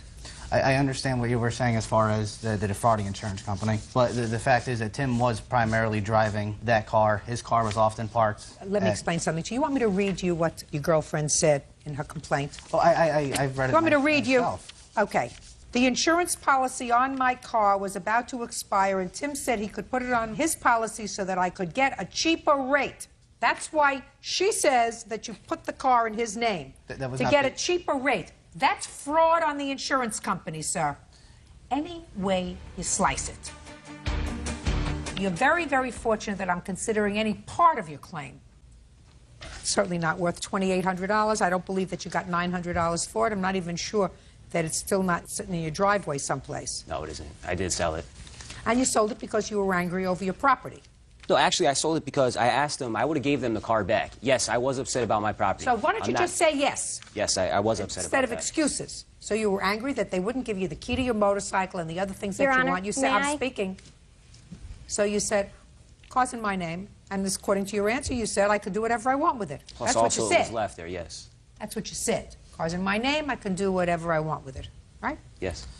Your Honor, we did leave the car there, but what were we supposed to do? Remove You were the car? supposed to do exactly what you did now, sir, which is immediately go to small claims court there and have a case that was heard sometime the beginning of March. That's what you're supposed to do. Well, I was also speaking to other family members of mine, my brother Jim, who is an older brother than both of us. He was also speaking to Tim because we are family and we didn't want to have to resort to this, you know. But ultimately you did. Had to. That's we had taken Right. everything else we could. And Judgment for the plaintiff in the amount of $1,700. That's all. Goodbye. Parties are excused. You may step out. This way, sir. Friend, dispatcher Vanessa Silva for writing checks from his account and for the return of 3 tickets to the De La Hoya Vargas fight. Vanessa is countersuing for the return of her clothes. Order. All rise. Yeah, this is case number 8 on the calendar in the matter of Vittori versus Silva. Parties have been sworn in, Judge. You may be seated. Sir, have a seat, please. Mr. Vittori, how many years had you and the defendant been living together? 10 years. Not married? No. How many children do you have? 2. How old are they? 8 and 3. When did you separate? February 20th. According to the defendant, you put her out of the house. Is that right? Yes, I did. There's a good reason. Just a second.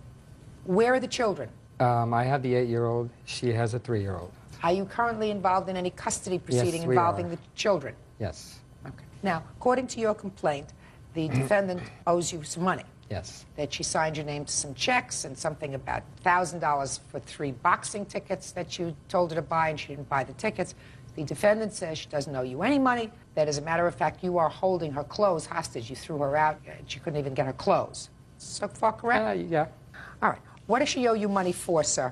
She owes me $1,000 for 3 boxing tickets that I gave her. Well, you didn't give her the boxing tickets. I gave you her $1,000. When? Sometime in October. Your Honor, if I may, that's wrong. I don't want to hear you. Okay. Yes? And now she says that she doesn't have no boxing tickets of mine. Now she says she doesn't have the tickets. She has the tickets. So you want the tickets. Yes, I do. Okay. What else? I gave her permission to make checks out for the bills. Now I found out she's making checks to her bookstore that she works at. She's making checks out to her sister-in-law. I don't give permission for that. You lived together as a family for 10 years, is Yes, that we right? did. Did you have one bank account? It was under my name. Okay, his name was under. You had one bank account. Yes. Did you work? Yes, I did. Did you work? Yes. No, she didn't. She just got a job about 6 months ago. Okay, so prior to the 6 months, she was staying home. Pay attention. Don't Okay. shake your head no, because you haven't heard my question yet. Okay. Prior to 6 months ago, she was staying home with the children while you worked. Yes. So she was the homemaker. Something like that, yes. So what do you mean she only had permission to write checks for the bills? What does that mean? I told her to make checks out for the pay the What do you bills. mean you told her? To pay What does the that mean you bills. told her? I You're asked her living to pay the together for bills. 10 years. You have 2 children together. If she wants to make out payment to a bookstore, she makes out a payment to a bookstore. She wants to write a check for this, she writes a check for this. That's what you do when you have one bank account and you're living together as a family for 10 years. Who put you in charge? It's under my name. I don't care. I don't care. Who put you in charge?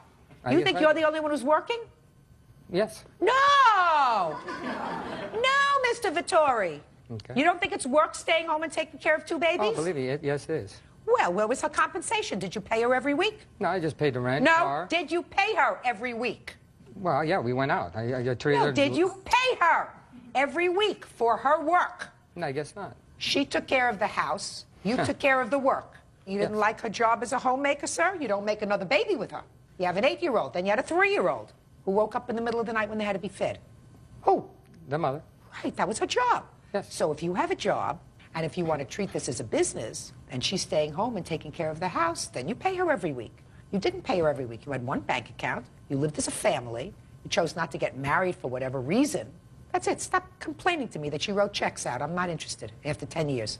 And 2 children later. Whose idea was it, by the way, not to get married? I guess both of ours. Under 5. Was it your idea? In the beginning of the relationship, I did want to get married. He didn't want to. Well, that's convenient. That gives you control. Wrong. Do you have his boxing tickets, by the way? Listen to me. Okay. Listen. You have his boxing tickets? No, I don't, because they were purchased by my mother and my sister-in-law, so I don't even have them. I want you to get them. He gave you the money for them? No, he did not. He was supposed to give the money to my mother, and according to my mother, she has not received any money for it. I have her taped. I'd like to hear it. He's actually not supposed to be taking I have it. a restraining order. Listen to me. You want to change your answer? No. You sure? Don't speak to her. Speak to me. Go You ahead. want me to play it? Yeah. One more thing. The tickets for the De La Hoya fight, the tickets that I bought for the De La Hoya fight. What you do with that situation, what you just mentioned, I want to see what you're going to do with that. If you're going to piss me off, you can say goodbye to your tickets. I'm waiting till after March 18th to see what you do. Because basically, I'm going in there to share my custody with my kids with you because you are their father. But if you take it further and you want to do this, then we'll see who's playing who. Vanessa, I bought 3 tickets out of my own money for the Oscar De La Hoya tickets. And you will not give me my tickets. I'm waiting to see what your sick is going to do March 18th. If we walk out of there with smiles on our faces, you can guarantee you'll get your ticket. Okay, Vanessa. Pissed off at each other, don't even... Vanessa, see, that's what I'm saying. We can work things. Okay. Get him his tickets. Do you understand? Your Honor. Do you understand? Yes, I do. Get him his tickets. Your Honor. What? He has taken me to CPS for my daughters. I don't want to hear from my you yet. 8-year-old daughter. He has poisoned her. He has made her turn against me. We are in a big battle. He has not given me my clothes. Miss Silva, pay attention to me. I deal with one thing at a time, and I don't like when people try to lie to me. Do you understand? I said to you, get him his tickets. Do you understand? I do. Good. Now, Can I say one more thing? Speak not. Okay. She's going to get you your tickets. Thank you. Now, look at me, Mr. Vittori. You have her clothes. No, I don't. Where are they? I I have a police report. She came into my house, and this is all the stuff that she took from the house. Camcorder, $500 cash, my daughter's money, $156, and all of her clothes. And then she didn't take all of her clothes, so I had her come back with a police officer. She took 5 bags of clothes again, and she forgot a couple of more, and I brought another bag to my lawyer's office. What clothes do you say he still has at your house, ma'am? Everything. I took out a bag of clothes that had a bag full of Dallas Cowboy T-shirts that did not belong to me. That's false. And clothes when I was 240 pounds that I could not wear. That's false.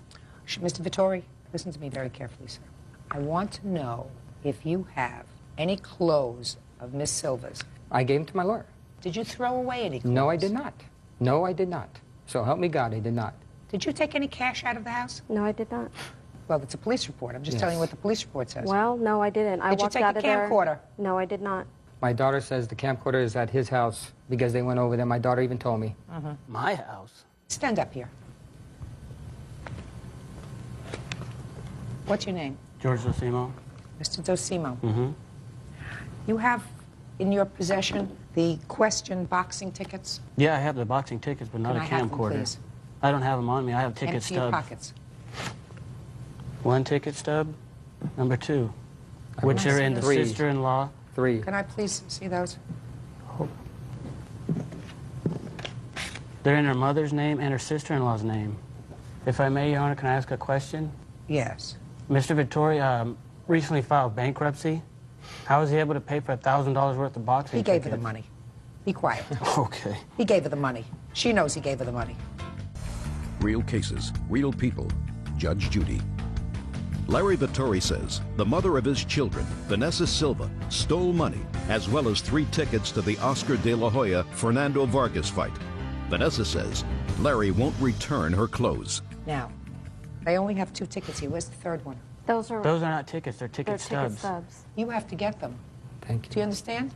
Mm-hmm. You have to get them. Your Honor, there's a box of yearbooks and things that mean more to me than my clothes, and he's claiming that somebody went in there and took that. Mr. Vittori, I want to explain something. You may be angry. However, you have 2 children together. I understand. And hopefully the hostility will end. Now, you may not like the fact she's got a new boyfriend. You may not like the fact that you feel as if she deserted you emotionally. Whatever the situation may be, you made 2 children together, and you're not supposed to make their lives miserable. So you would be very wise, sir, to start this process of healing, putting a period and moving on. But certainly, if you have her photographs, her yearbooks, then what you're supposed to do is put them together, get them over to your lawyers, have your lawyer call her lawyer and say, look, here's her stuff. Do you understand? Yes, I do. Don't be flip with me. That's the right thing to do for your children. And you're not supposed to talk badly of each other to the children. 2 innocent people don't suffer for what 2 guilty people did. That's the rule when you make children, whether you're married or not. Can I say one thing? Yes. My kids are suffering. The mother came after us with a baseball bat. She's been abusing my 8-year-old daughter. I'm taking custody of her now. I'm trying to get the 3-year-old away from her, too. You picked her. Exactly. If you My picked mistake. her and made 2 children with her, what you're not supposed to do is exacerbate things and make it worse for your children. You concentrate on what the important thing is. If the important thing is that you believe that their mother is less of an appropriate caretaker than you are, concentrate on that. Don't concentrate on crap. Get her back the stuff. You are directed to get those 3 tickets and give him back the tickets, because I'm telling you the same thing. You're not supposed to use wrong things to make a point. If you have a legitimate case for custody of your children, that will prevail. You're not supposed to act like a baby, and he's not supposed to encourage that. I didn't encourage anything. Sit down. Do you understand? I do understand, but I would like to... I didn't ask you anything. It's important. I don't ask you anything. You are a non-person here. He's already The only involved t- me. the- He's called the police on you me, are- too. you He said are I a threatened to beat non- the hell out of him. What the hell's next? I love You are a non-person here. The only people that are important You're are the gonna love it, parents all of right. these 2 children. And if I can't make my point to them, then this whole thing is a waste. Your Honor, who has our 8-year-old here to testify against the mother? Not in my courtroom. Thank you. That's because Thank you. I opposed it. Not as in well. my courtroom. He's angry. I mean, I tried to And tell I wish him. he would stop it, because we do have 2 children together, You're and they absolute- need us as parents to come together and be their parents. Then you have to do the right thing. And if he's doing the wrong thing, believe me, it will come around and bite him in the behind one day. But you have to do the right thing. Get help. And you can't be controlling. I'm just saying what I have You to prove can't that she be- came after us with a baseball bat. You That's very cannot damaging. be controlling. Which is what he's been for 10 years, ma'am, Your Honor. I mean, I got it, but that doesn't mean that you're perfect. And you really have to understand that you are controlling. I might be. You have to get him back his tickets. Okay. And just as I'm telling you, go through your house and get her back whatever is there that belongs to her. You got it? Yes. Goodbye. All right, so excused. You may step out. My 8-year-old daughter, after I threw the mother out, she told me that she was getting abused by her mother. It is frustrating that he's involving my 8-year-old, and we're in a custody battle right now, and it hurts because I don't want him involving her in anything, and he is. And now the next case. All parties in the matter of Tracy versus Tracy. Step forward, please. 26-year-old model Erica Tracy is suing her brother, 20-year-old Shane Tracy, for the cost to bail him out of jail and unpaid rent. Miss Tracy, the defendant is your brother. Yes, ma'am. According to your complaint, he owes you money for 2 things. First, you bailed him out of jail. Second, you claim he owes you some money for rent and board. Your brother says that he didn't ask you to bail him out of jail, and he doesn't owe you anything for rent. First, how old are you? I'm 26. And you? 20. When were you arrested? April of last year. For what? They picked me up on some regular traffic tickets, and then they found marijuana on me. And you were held overnight? Mm-hmm. Yes, ma'am. Did you call your sister? No, ma'am. Did you call your parents? Yes, ma'am. Were you living with your parents? Yes, I was living with my father. What'd they say to you? They wouldn't help me. They hung up on me. Did they tell you why? Yeah, because they said they were sick and tired of me getting arrested. How many times had you been arrested? Maybe 4 or 5. Arrested for what? Mostly just traffic tickets. Nothing really serious. You mean speeding? Yeah. Ever arrested for driving while under the influence of alcohol? No, ma'am. Ever arrested for anything other than speeding? No, ma'am. Have your parents bailed you out before? No. So you never called your sister? No, ma'am. Is that right, Miss Tracy? No, that's a lie. Okay, so let me hear what happened. He called and begged and begged and begged. What did he say? He said, please get me out of jail. I can't stand it here. I'm getting sick. It's too cold. The ground is hard. Blah, blah, blah. How many days had he been in jail when he called you? I think he was calling me since the day he was in jail. And he asked you to bail him out? Yes. Did he say anything else? That he would do anything. If I just bailed him out, he would pay me back. Was he working at the time? This particular arrest, I don't remember. He's lost jobs because of being in jail, so at this time I don't remember if he was working. I lost the job I was working at when I got arrested. And how much did that cost you? $500. When he got out of jail, where did he go? I think he went back to my dad's house. Is that right? Yes, ma'am. What happened when you went back to your father's house? I ended up getting arrested again about 4 or 5 months later. For what? Evading arrest and failure to ID. You speeding again? Yes, ma'am. You're lucky you haven't killed somebody so far. Did you see your brother between the time he was bailed out of jail and the time he was arrested again? Yes. Did you have any discussion with him about the bail money? Yes. What was the discussion? Discussion was that he could make very small payments to me as soon as he got a job in the amount of $25 a week. Any of that sound familiar to you? No, ma'am, we never agreed on anything like that. Was there ever a discussion with your sister about repaying her for the bail money? Why not? She just came and got me out. I don't care whether she came and got you out. Is your sister a trust fund baby? Does she have an independent wealth? No. She lives on her own? Yes, ma'am. She makes pretty good money, too. Good. What do you do? Not working right now. Where were you getting money from? I had a job. I'd pay for it. Well, but you didn't have a job. You told me you got fired from your job. You told me you were working at that point? Yes, ma'am. Yes. Yes. So why didn't you start giving your sister back the money that she laid out for you for We bail? never had an agreement. I don't care whether you had an agreement or not. You're not her responsibility. Why didn't you start giving her the money back? No, I didn't have it. You had money to put gas in your car. You had money to buy marijuana. So why didn't you start to give your sister back the money? Follow my words very carefully, because I'm a bum. If someone does something nice for you, even if you don't have an agreement, you try to do the right thing. Before you go out and buy 6 joints, you say, I'm going to give my sister back $20, $25. It's a showing of good faith. While my mother and my father, who were already fed up with me up to here, wouldn't come and bail me out, I got my sister to do it. Well, I never called her. She just came and did it on her own. Well, if you didn't want her to do it, why didn't you stay in jail? Hmm? So I want to be there. Right. Now, the only problem that I have, Miss Tracy, is with the second part of your complaint. There came a time when you allowed your brother to come to live with you. When was that? That was after he was in jail for pretty much the whole month of January, and had a baby on the way, and I really... He had a baby on the way? Uh-huh. He has a 6-week-old daughter now. I am a bum. Yes, go ahead. So I really thought that this was a chance for him to turn his life around. Why would you think that? Do you honestly believe that a 19-year-old who's been arrested 5 times, spent months in jail, who continues his irresponsible behavior by fathering a child, is going to turn his life around? I really did at this time. Oh. He Hope moved springs in. eternal. Yes. He moved in with the agreement that he would pay me $250 in rent while he got back on his feet. No, he didn't. Now, Miss Tracy, I don't want you to lie, because even your complaint doesn't say that. Your complaint says, he promised to pay me what he could to cover his expenses, is what you wrote. Anyway, he stayed for a couple of months, is that right? Yes, ma'am. Why did he leave? I kicked him out. Why? Because he didn't have a job. He got a job for a period of 2 weeks, which he walked out on. I found out after he went into the hospital for a lung problem, and I tried to call his job to tell them that he wouldn't be into work. And they said, we're very sorry that he's in the hospital, but he doesn't work here anymore. He walked out last weekend. So I was taking him to work when he wasn't actually working. Maybe he was visiting his child. No.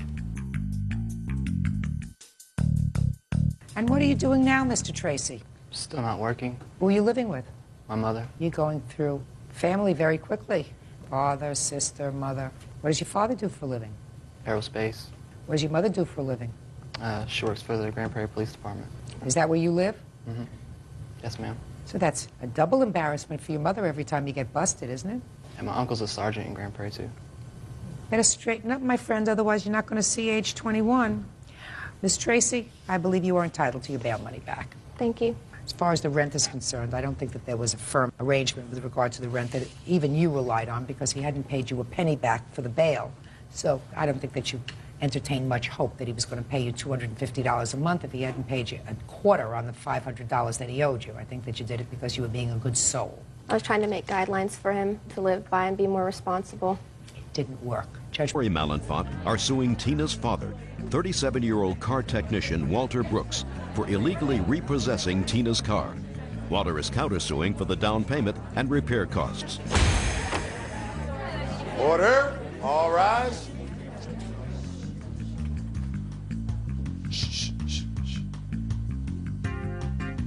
Yeah, this is case number 199 on the calendar in the matter of Malenfant versus Brooks. Parties have been sworn in. Judge, you may be seated. Ma'am, have a seat, please. Miss Malenfant, you are Miss Malenfant. Who are you? Miss Malenfant. She's my mom. Mother. Why don't you have a seat? How old are you? 17. The defendant is your father. Yes. And according to your complaint, you needed a car, and your father agreed to help you out with getting a car. Mm-hmm. He put down the down payment on the car with the understanding that you would make the monthly payments and keep up with the insurance. Yes, ma'am. Now, I assume from your complaint that you followed through with your end. Yes, I did. And there came a point when he took back the car. Yes. When did he take back the car? He repossessed the car on June 23rd, 2001. And you say he had no basis to repossess the car, and you want all the monthly payments that you paid to a bank, I assume. It was, yes, Home Financial Services. For the time that you had the car? Yes. And that was $1,440. So you had the car, did you have the car in October? Yes. October, November, December, January, February, March, April, May, June. Yes. You had the car really 9 months. Yes. Your father says you did not follow through with your responsibility. As a matter of fact, you owe him a substantial amount for the car. So, tell me what your arrangement was with your father. On October 12th, we went in there.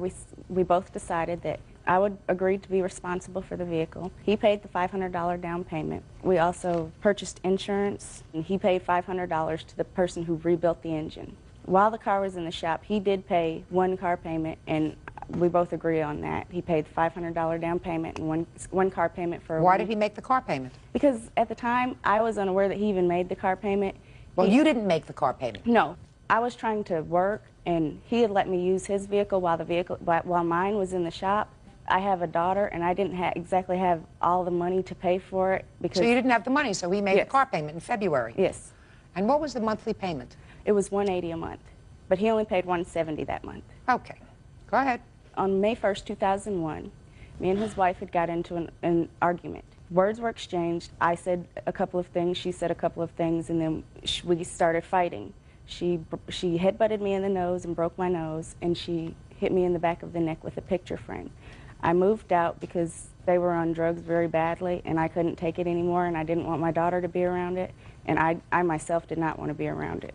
Me and him were still on good terms. We talked daily, and then probably 2 weeks after that, on May 16th, I got a message from him on my cell phone. I didn't answer the phone, but I listened to the message, and I didn't agree with the message at all.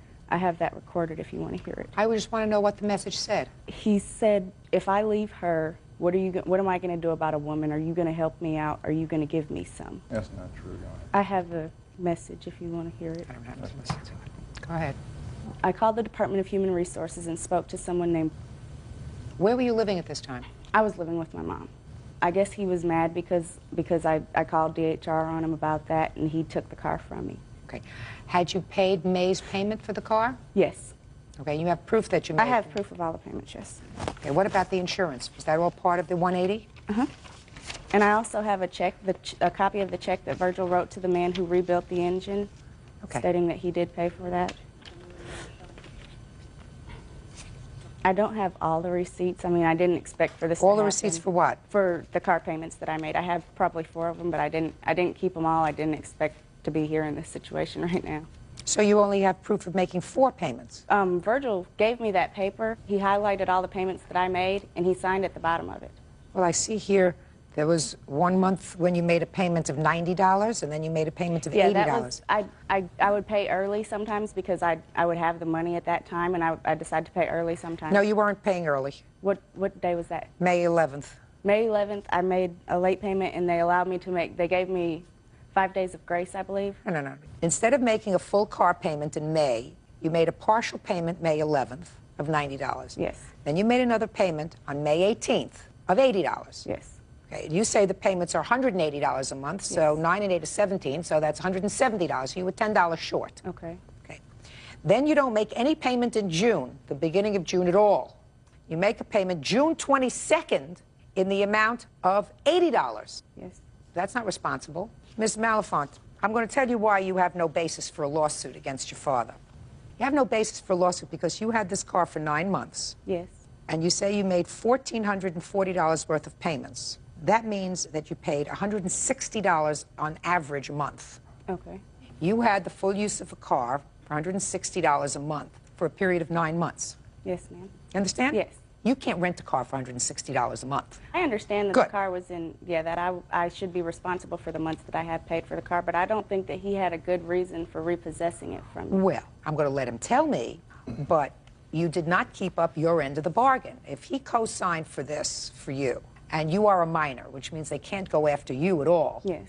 You can't make a contract with a minor. That has to do with your lawsuit, too. So you did not fulfill even your moral end of the obligation because you did not make these payments on time, as you're supposed to a finance company. They don't want to, at the end of the month, when your payment is due in the beginning of the month, get a partial payment. And you didn't do that once. You did it more than once. Real cases, real people. Judge Judy. 17-year-old Tina Malenfant says her father, Walter Brooks, illegally repossessed her car. Did you receive a call from the company in June? I received a call that they did not have any indication of her having any liability insurance. Now, she only had collision. That's what was financed. But the state law, as of July 2006, you had to have liability insurance. She never carried it. I always carried it. And she had an accident. Had you discussed that with her? I had discussed it with her before she moved out, that she needed to cover her insurance, that I wasn't going to cover it anymore. And she ignored it. No, Your Honor, he didn't. He had canceled my insurance a long time before I moved out, and he never even notified me. And when the car, he had canceled it when the car was in the shop, actually. And when he told me about the car payment that he made when the car was in the shop, he said, and I'm not paying for your insurance anymore either. And I said, well, that's fine. I'll get my own insurance. And he said. Did you ever do that? I was going to. But No, not going to. Did you ever do that? No, I didn't.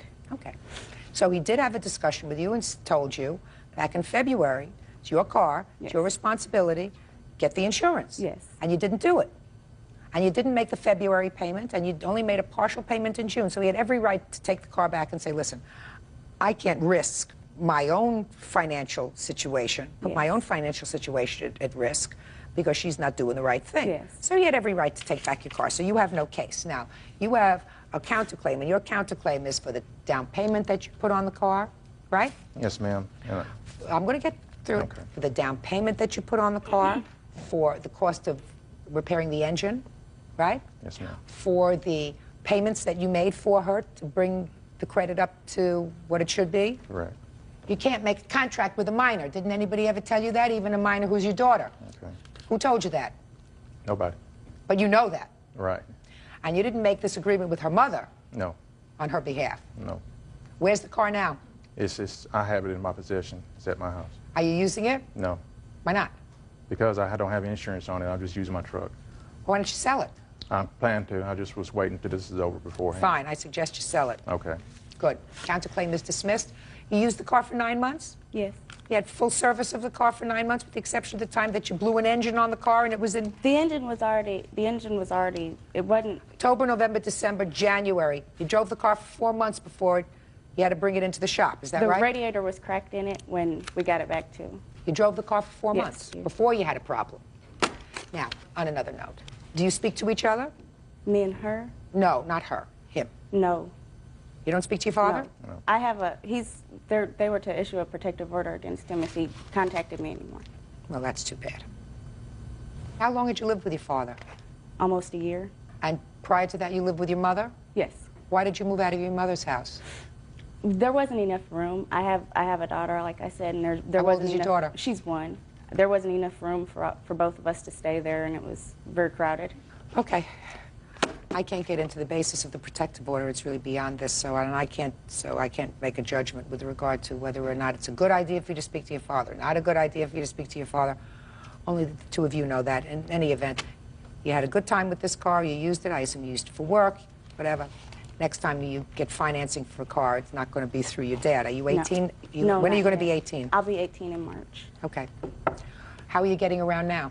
My mom takes me. That's where I good. need to go. Thank you. That's all. Parties are excused. You may step out. I didn't get the money that I really do deserve. I guess it's a lesson that we both learned. They're both very sick people, and something needs to be done about them. Don't go buy the used cars for your kids. I just don't plan on talking to them anymore. And now the next case. All parties in the matter of Vincent Miller versus Crowell. Step forward, please. 20-year-old student Amber Vincent and her boyfriend Josh Miller are suing 24-year-old computer technician Roger Crowell for breaking her windshield with a softball. Who was driving the car that day? I was, Your Honor. And whose car is it? Mine, Your Honor. According to your complaint, you're driving your car. It's a 1995 BMW, minding your own business, and all of a sudden you see a ball come towards the car, smashes your windshield.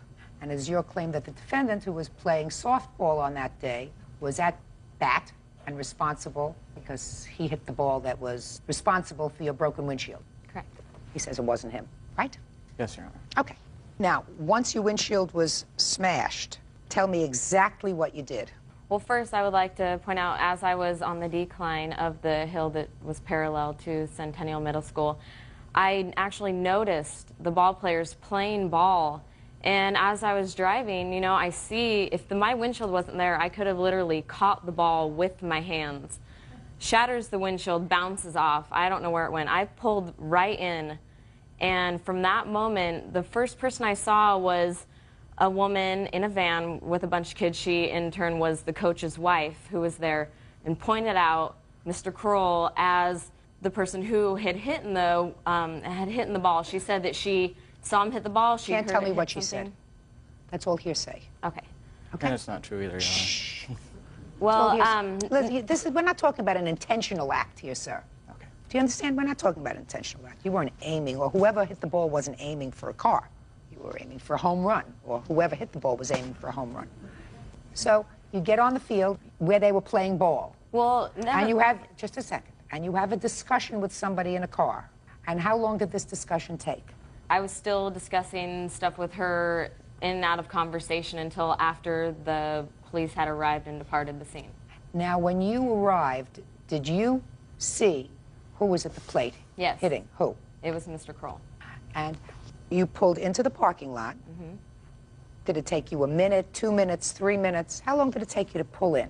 30 seconds.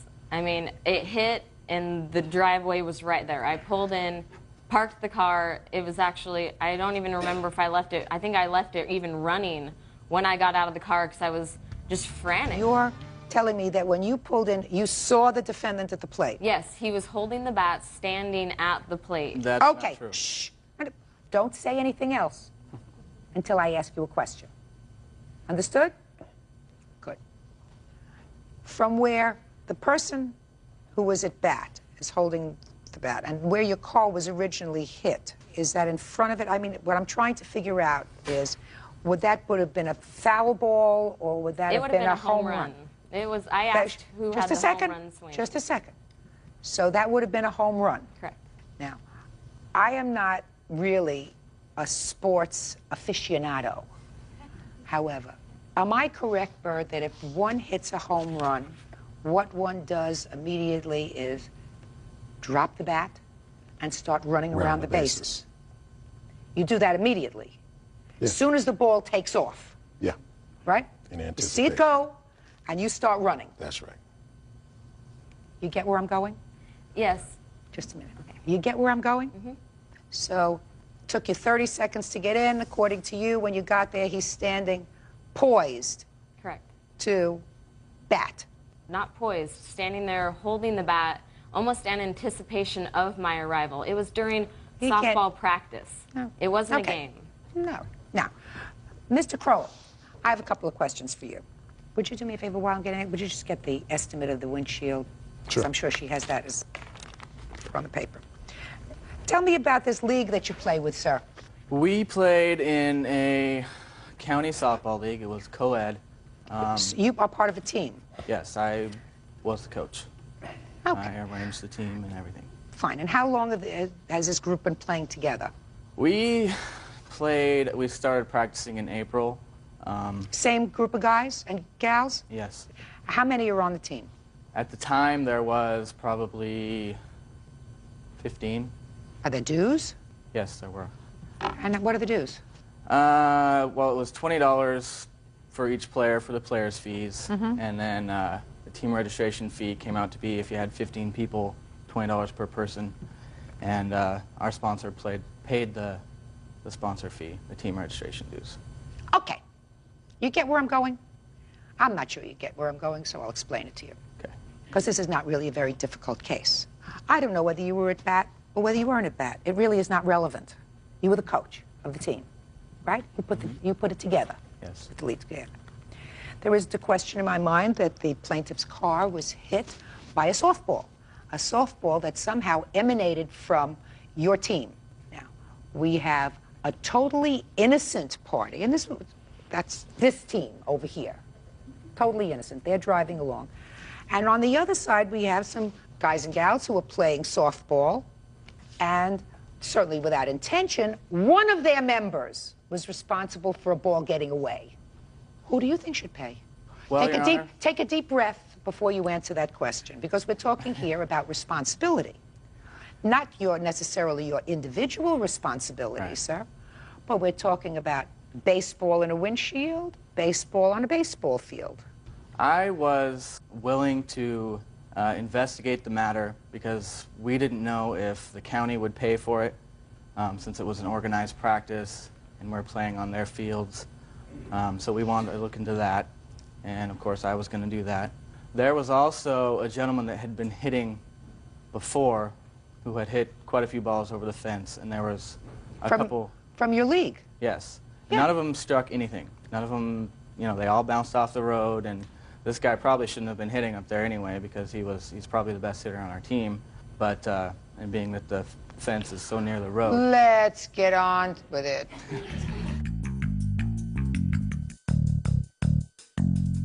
Who do you think should pay for their broken windshield? Not me. Your team. Not necessarily you if you say you didn't hit a ball that far. And it's very possible that you didn't. And even the guy who was hitting before you, I'm certain didn't intend to cause any damage to anyone. But you got innocent people and you got the team responsible. So you take up a collection, you tell everybody, kick in $25, we're going to pay for the windshield. Period. End of discussion. Have an estimate here for $300.52. Judgment for the plaintiff. Get it from your team. That's all. Freitas for destroying her dining room table. Stan denies doing any damage. Order. Come to order. All rise.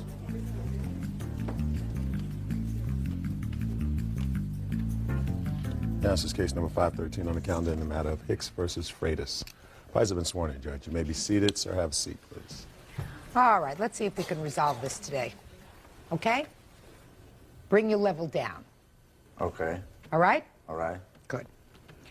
Ms. Hicks, the defendant is your son. Yes, he is. According to your complaint, there was an altercation in your home sometime last summer. And during the course of that altercation, he damaged a dining room table in your home. That's correct. You want him to pay for that table or for the repairs to the table. I honestly believe after reading the complaint and the answer, there's a lot more here, and probably not the reason for this lawsuit, but we'll get to that in a minute. This whole altercation started over your son's children from a previous marriage. Correct. I gather that you don't see those children regularly. Is that right, sir? Once a year, if I'm lucky. And you decided to form a more intimate relationship with the children's mother so that you could visit with them. That's correct.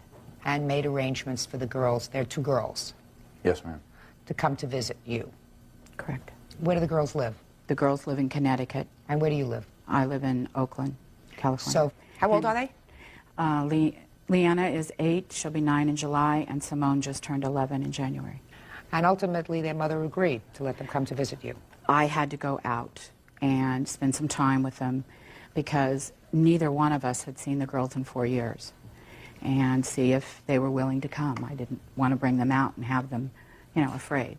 And I spent some time out there with them, and they were willing to come, and she was willing to let me. But there was a stipulation to allowing the girls to come to California with you. What was the stipulation? Is that I was in control and responsible for the girls. She did not want their father to have them alone. He could come visit them, he could spend time with them, he could do whatever he wanted to, as long as I was there. Did you tell your son that the girls were coming? I told him that I was hoping to bring them back. I couldn't guarantee it. But as soon as we landed, I took the girls straight to his job. Is that right? Yes, ma'am. So you saw your girls, you hadn't seen them in 4 years? 3 years and about eight and a half months. Was it nice to see them? Very nice. And that all came about because of your mother's efforts? Yes. Did you communicate with your son the fact that the only stipulation was that he couldn't have the children alone without you? Absolutely. When did you tell him that? When I called him and told him we had landed, I had the girls. And he said, "You're coming by here." He wanted to spend some time with them. So I agreed to leave them at his job with him, and I would come back and get them. I honestly don't even know exactly what went on, but he ended up leaving his job and taking the girls to his house, and then bringing them back to me at about 2 o'clock in the morning. And I told him we could not do that again. I was going to find out, and the whole point of this was to be able to have the girls back and forth on some type of a regular basis. Why did you bring the girls back 2 o'clock in the morning? Because that's what time I started work, was at 2:30 in the morning at my job. That's right. That's right. Wrong. That was wrong. Do you understand that that was wrong? No, I don't understand it that Okay, way. well, I'll tell you why. Okay. Your mother, through some effort, had reestablished a relationship with your two girls, and your two girls are in the custody of their mother. Absent a court order to the contrary, she has the right to stipulate what the parameters of this visit will be. And by returning the girls at 2:30 in the morning, that was behaving irresponsibly, totally irresponsibly. Well, if I could speak here, if you want to know why, let's get on this subject, their responsibility. She failed to pick them up. The whole thing came about with them staying with me at my job was the fact that she had to take her boyfriend back to his house in South San Jose. Mm-hmm. They hadn't eaten yet, they hadn't done anything. She's like, I have to run him back. I'll leave him here with you. I said, fine, they'll be here with me. I still got 3 more hours of work. They can stay for a couple hours. You come back, pick them up. Well, I'll go get something to eat, and that'd be the end of it. She never showed. I called 2 or 3 times. I'm stuck in traffic, or this took longer, whatever. I said, well, I need to go. I said, I'll take them home with me, feed them. They can stay with me. I'll bring them back in the morning on my way to work. I didn't want to bring them back at 2:30 in the morning. She insisted. I said, well, what do you want me to do? She didn't want me to take them at all. I said, well, okay, well, I'll just keep them here till 8, 9 o'clock at night. They'll just stay in my office for 8 hours a day until you feel like coming back to get them. And she agreed that wasn't acceptable either. Is that what happened, Miss Hicks? No. Let me hear. We got in there, I would say, somewhere around 4. And To his office? To his office. And I had to take Dwight back, because Dwight went with me to the East Coast. He wanted to keep the girls. He told me to go. He'd keep them here, and then we could go eat. That part is correct. I took Dwight back and dropped him off, turned around and came back. He called. He wanted to leave. I told him he couldn't. He said, well, I'll go take him to get something to eat, and then I'll meet you. I said, okay, that's fine. Then he called and said, no, I'm taking him home. So ultimately the girls came home at 2:30 in the morning. Right. It was a mistake for you to leave them with your son. That's true. Because that was in direct violation of your agreement with their mother. That's true. So what happened on the day of this altercation? He called me that morning. And the told next me, morning? No. I would say about 4 or 5 days later. Had he seen the girls in that 4 or 5 day period? No, I hadn't seen them once, Your Honor. Not to mention it was 3 weekends later when I arrived. Okay. Had you called your mother about coming over to see the girls? Several times. Well, what happened when you called her about coming over to see the girls? They were never there. She was never there, they were never there, or when I wanted to come over, it just wasn't going to work out. I couldn't do that. Or a weekend when I just wanted to take them to the city. No. Well, you couldn't take them away to the city, Mr. Freitas, because her agreement with their mother prohibited you from doing that. I have joint custody of those kids. No. If you have joint custody of the children, then what you do, sir, is you proceed with your rights in a court if your custodial rights are being interfered with. But your mother had an agreement with their mother. This was not your visitation. This was a gratuitous visit by their mother and their grandmother. So I don't know what kind of joint custody you have with the children if you haven't seen them in 4 years. She won't let me see them. Every time the judge says I can see them, she goes to Puerto Rico. Then you have to pursue that, sir.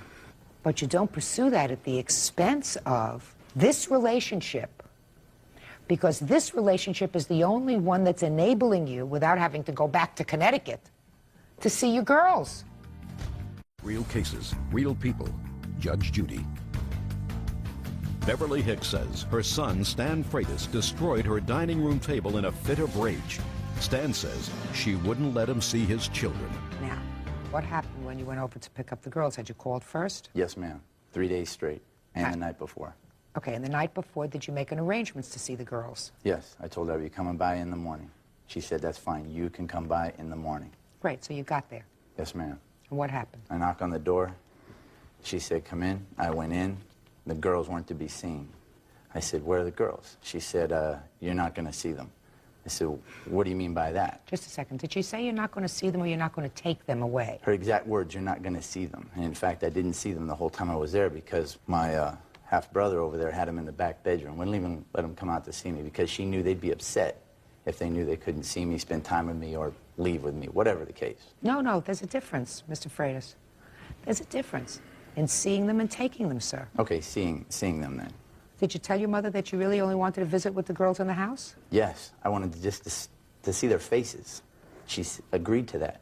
And when I showed up and plans changed, and then I couldn't see them, I couldn't spend time with them, not even in the house, that's what I was upset about. She had changed everything when I'd shown up. The reason she changed everything is because my new wife was sitting out in the car out front. Her entire look on her face, her attitude, her tone of voice was fine until when she opened the door and she realized that my new wife was sitting out in the car. That's when things turned sour. She began to yell. She rushed the kids into the back room with my half-brother and then said, you're not seeing them, you're not taking them, you just need to leave. Why do you think that she had a problem with your new wife being involved with the visitation with the girls? Did she tell you? No, she didn't tell me. Did she say anything about your former wife saying that she didn't want the girls to be in her company? No. Did you ever tell him that, Miss Hicks? Yes, I did. What was the reason that the first Mrs. Freitas didn't want the second Mrs. Freitas to be involved with the children? Because when the girls called his house, the messages were not relayed to Stan that the girls had called. At least that's what wife number one reported to you. Whether she was right or wrong. I have no clue. You have no clue. But that was the arrangement. Absolutely. Okay, because they didn't know each other. No, they've never met. And the second Mrs. Freitas isn't the reason that the first Mrs. Freitas became the first Mrs. Freitas. I assume that... No. No. So it was just a first wives thing. Yes. Right. Got it. Unreasonable. Mr. Freitas, that's unreasonable on her part. But that was a bargain. Okay, so then the girls are shuffled in the back room, and there's an argument between you and your son. Tell me about the argument. Well, that's not exactly how it happened. Josh answered the door. I didn't answer the door. The girls were already in the back of the house playing in the room. And I came out to the dining area. He said, I'm here to get the girls. I had no idea Ileana was in the car. I said, you know you can't take the girls. You can stay here. You can see them. You can do whatever you want. You cannot take the girls. He screamed for Simone, and Josh came out, stood in the doorway of the kitchen, and he was going to get between us. I told him to stay back because I didn't want these two boys fighting. He never came out, Your Honor. And Stanley at that point bumped into me. I bumped back into him. We pushed back and forth.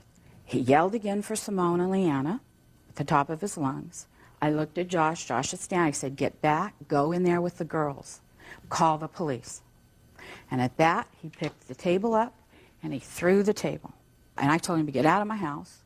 He turned around and walked out. I followed him out. That's when I saw that Ileana was in the car, and AJ. I followed him around. We had a little more pushing and shoving, and he got in the car and left. The police came, took a report, did pictures. The girls were very upset. I went in and spent a little bit of time with them, told them that their dad wasn't mad at them, their dad was mad at me. And Simone says, Dad loses his temper a lot. It's okay. And I assume that since that time you have not seen your youngest grandson. No. I have only seen my grandson 4 times. He was 2 years old in January. And you've not communicated with your son since then? I have attempted to. He hangs up on me and tells me not to call. Can I see the pictures of the table, please? Okay, these are my pictures. This is the police report, and these are the police pictures. I attempted to work this out with him by getting him to just pay for the table, typed up a thing, signed it. My son gave it to him. He would not sign it or give him the money. He said he had to call and make sure that this would prevent any legal problems. Then the DA dropped the case, and so this was my only alternative. No, the case was dismissed, Your Honor, in a court. After a trial? Facts were heard. The DA went back. I went back 4 times. No. 4 days of work. Pay careful attention to me, sir. Was there a trial? No, there was 2 hearings, and it was thrown out. She keeps using this as an excuse to force a relationship with me and my family. Okay, that's where we're at. You're absolutely right. Yes, let's get there, ma'am. Okay. But what I'm telling you is... I'm working on it. I'm working on it. You know, I can understand your feeling when your girls are in California and you are relegated to a position of visiting them under their mother's rules. Okay? I can understand that. And if it's true, Mr. Freitas, that you have an order that permits you more liberal time with your girls that you're not able to enforce because their mother, for whatever reason, I am telling you I am sympathetic with that. You're targeting the wrong person. I'm a little confused by that, Your Honor. All I'd like for her to do is just leave me alone. I'm not targeting her. I'm not saying bring them down again. I'm not saying have you talk to them. I let it go. After this incident, that was the end of it. And she won't let it go. Because she's not ready to, you're her child. She blew that shot, Your Honor. Tell me if I'm wrong, Your Honor. This is your child. You look at his point of view, and you work for his best interest, not some ex-wife. No, 3,000 miles away. Or at least work it down the middle. You know, somewhere in between. She can't do that, well, then Mr. she made the Freitas. deal with the devil, Your Honor. I didn't make the deal. No, Mr. Freitas. That's not a deal with the devil, sir. You haven't met my ex-wife? Cute line. Mr. Freitas, your mother may have made a deal with the devil in order to get your girls here to California. And if that was the only way to do it, you shouldn't have put her in a position to say, well, now that you got the girls here, now we're going to play it by my rules.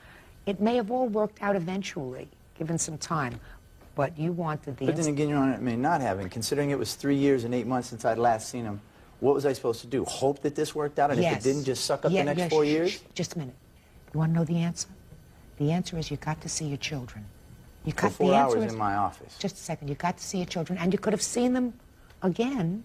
She wouldn't You know, let me. listen, no, yes, Mr. Freitas, you're wrong. And I can't believe that. I cannot believe that you Neither could I. No, Mr. Freitas, you're very angry. And I don't blame you for being angry at their mother if she's interfering with your rights to see your girls.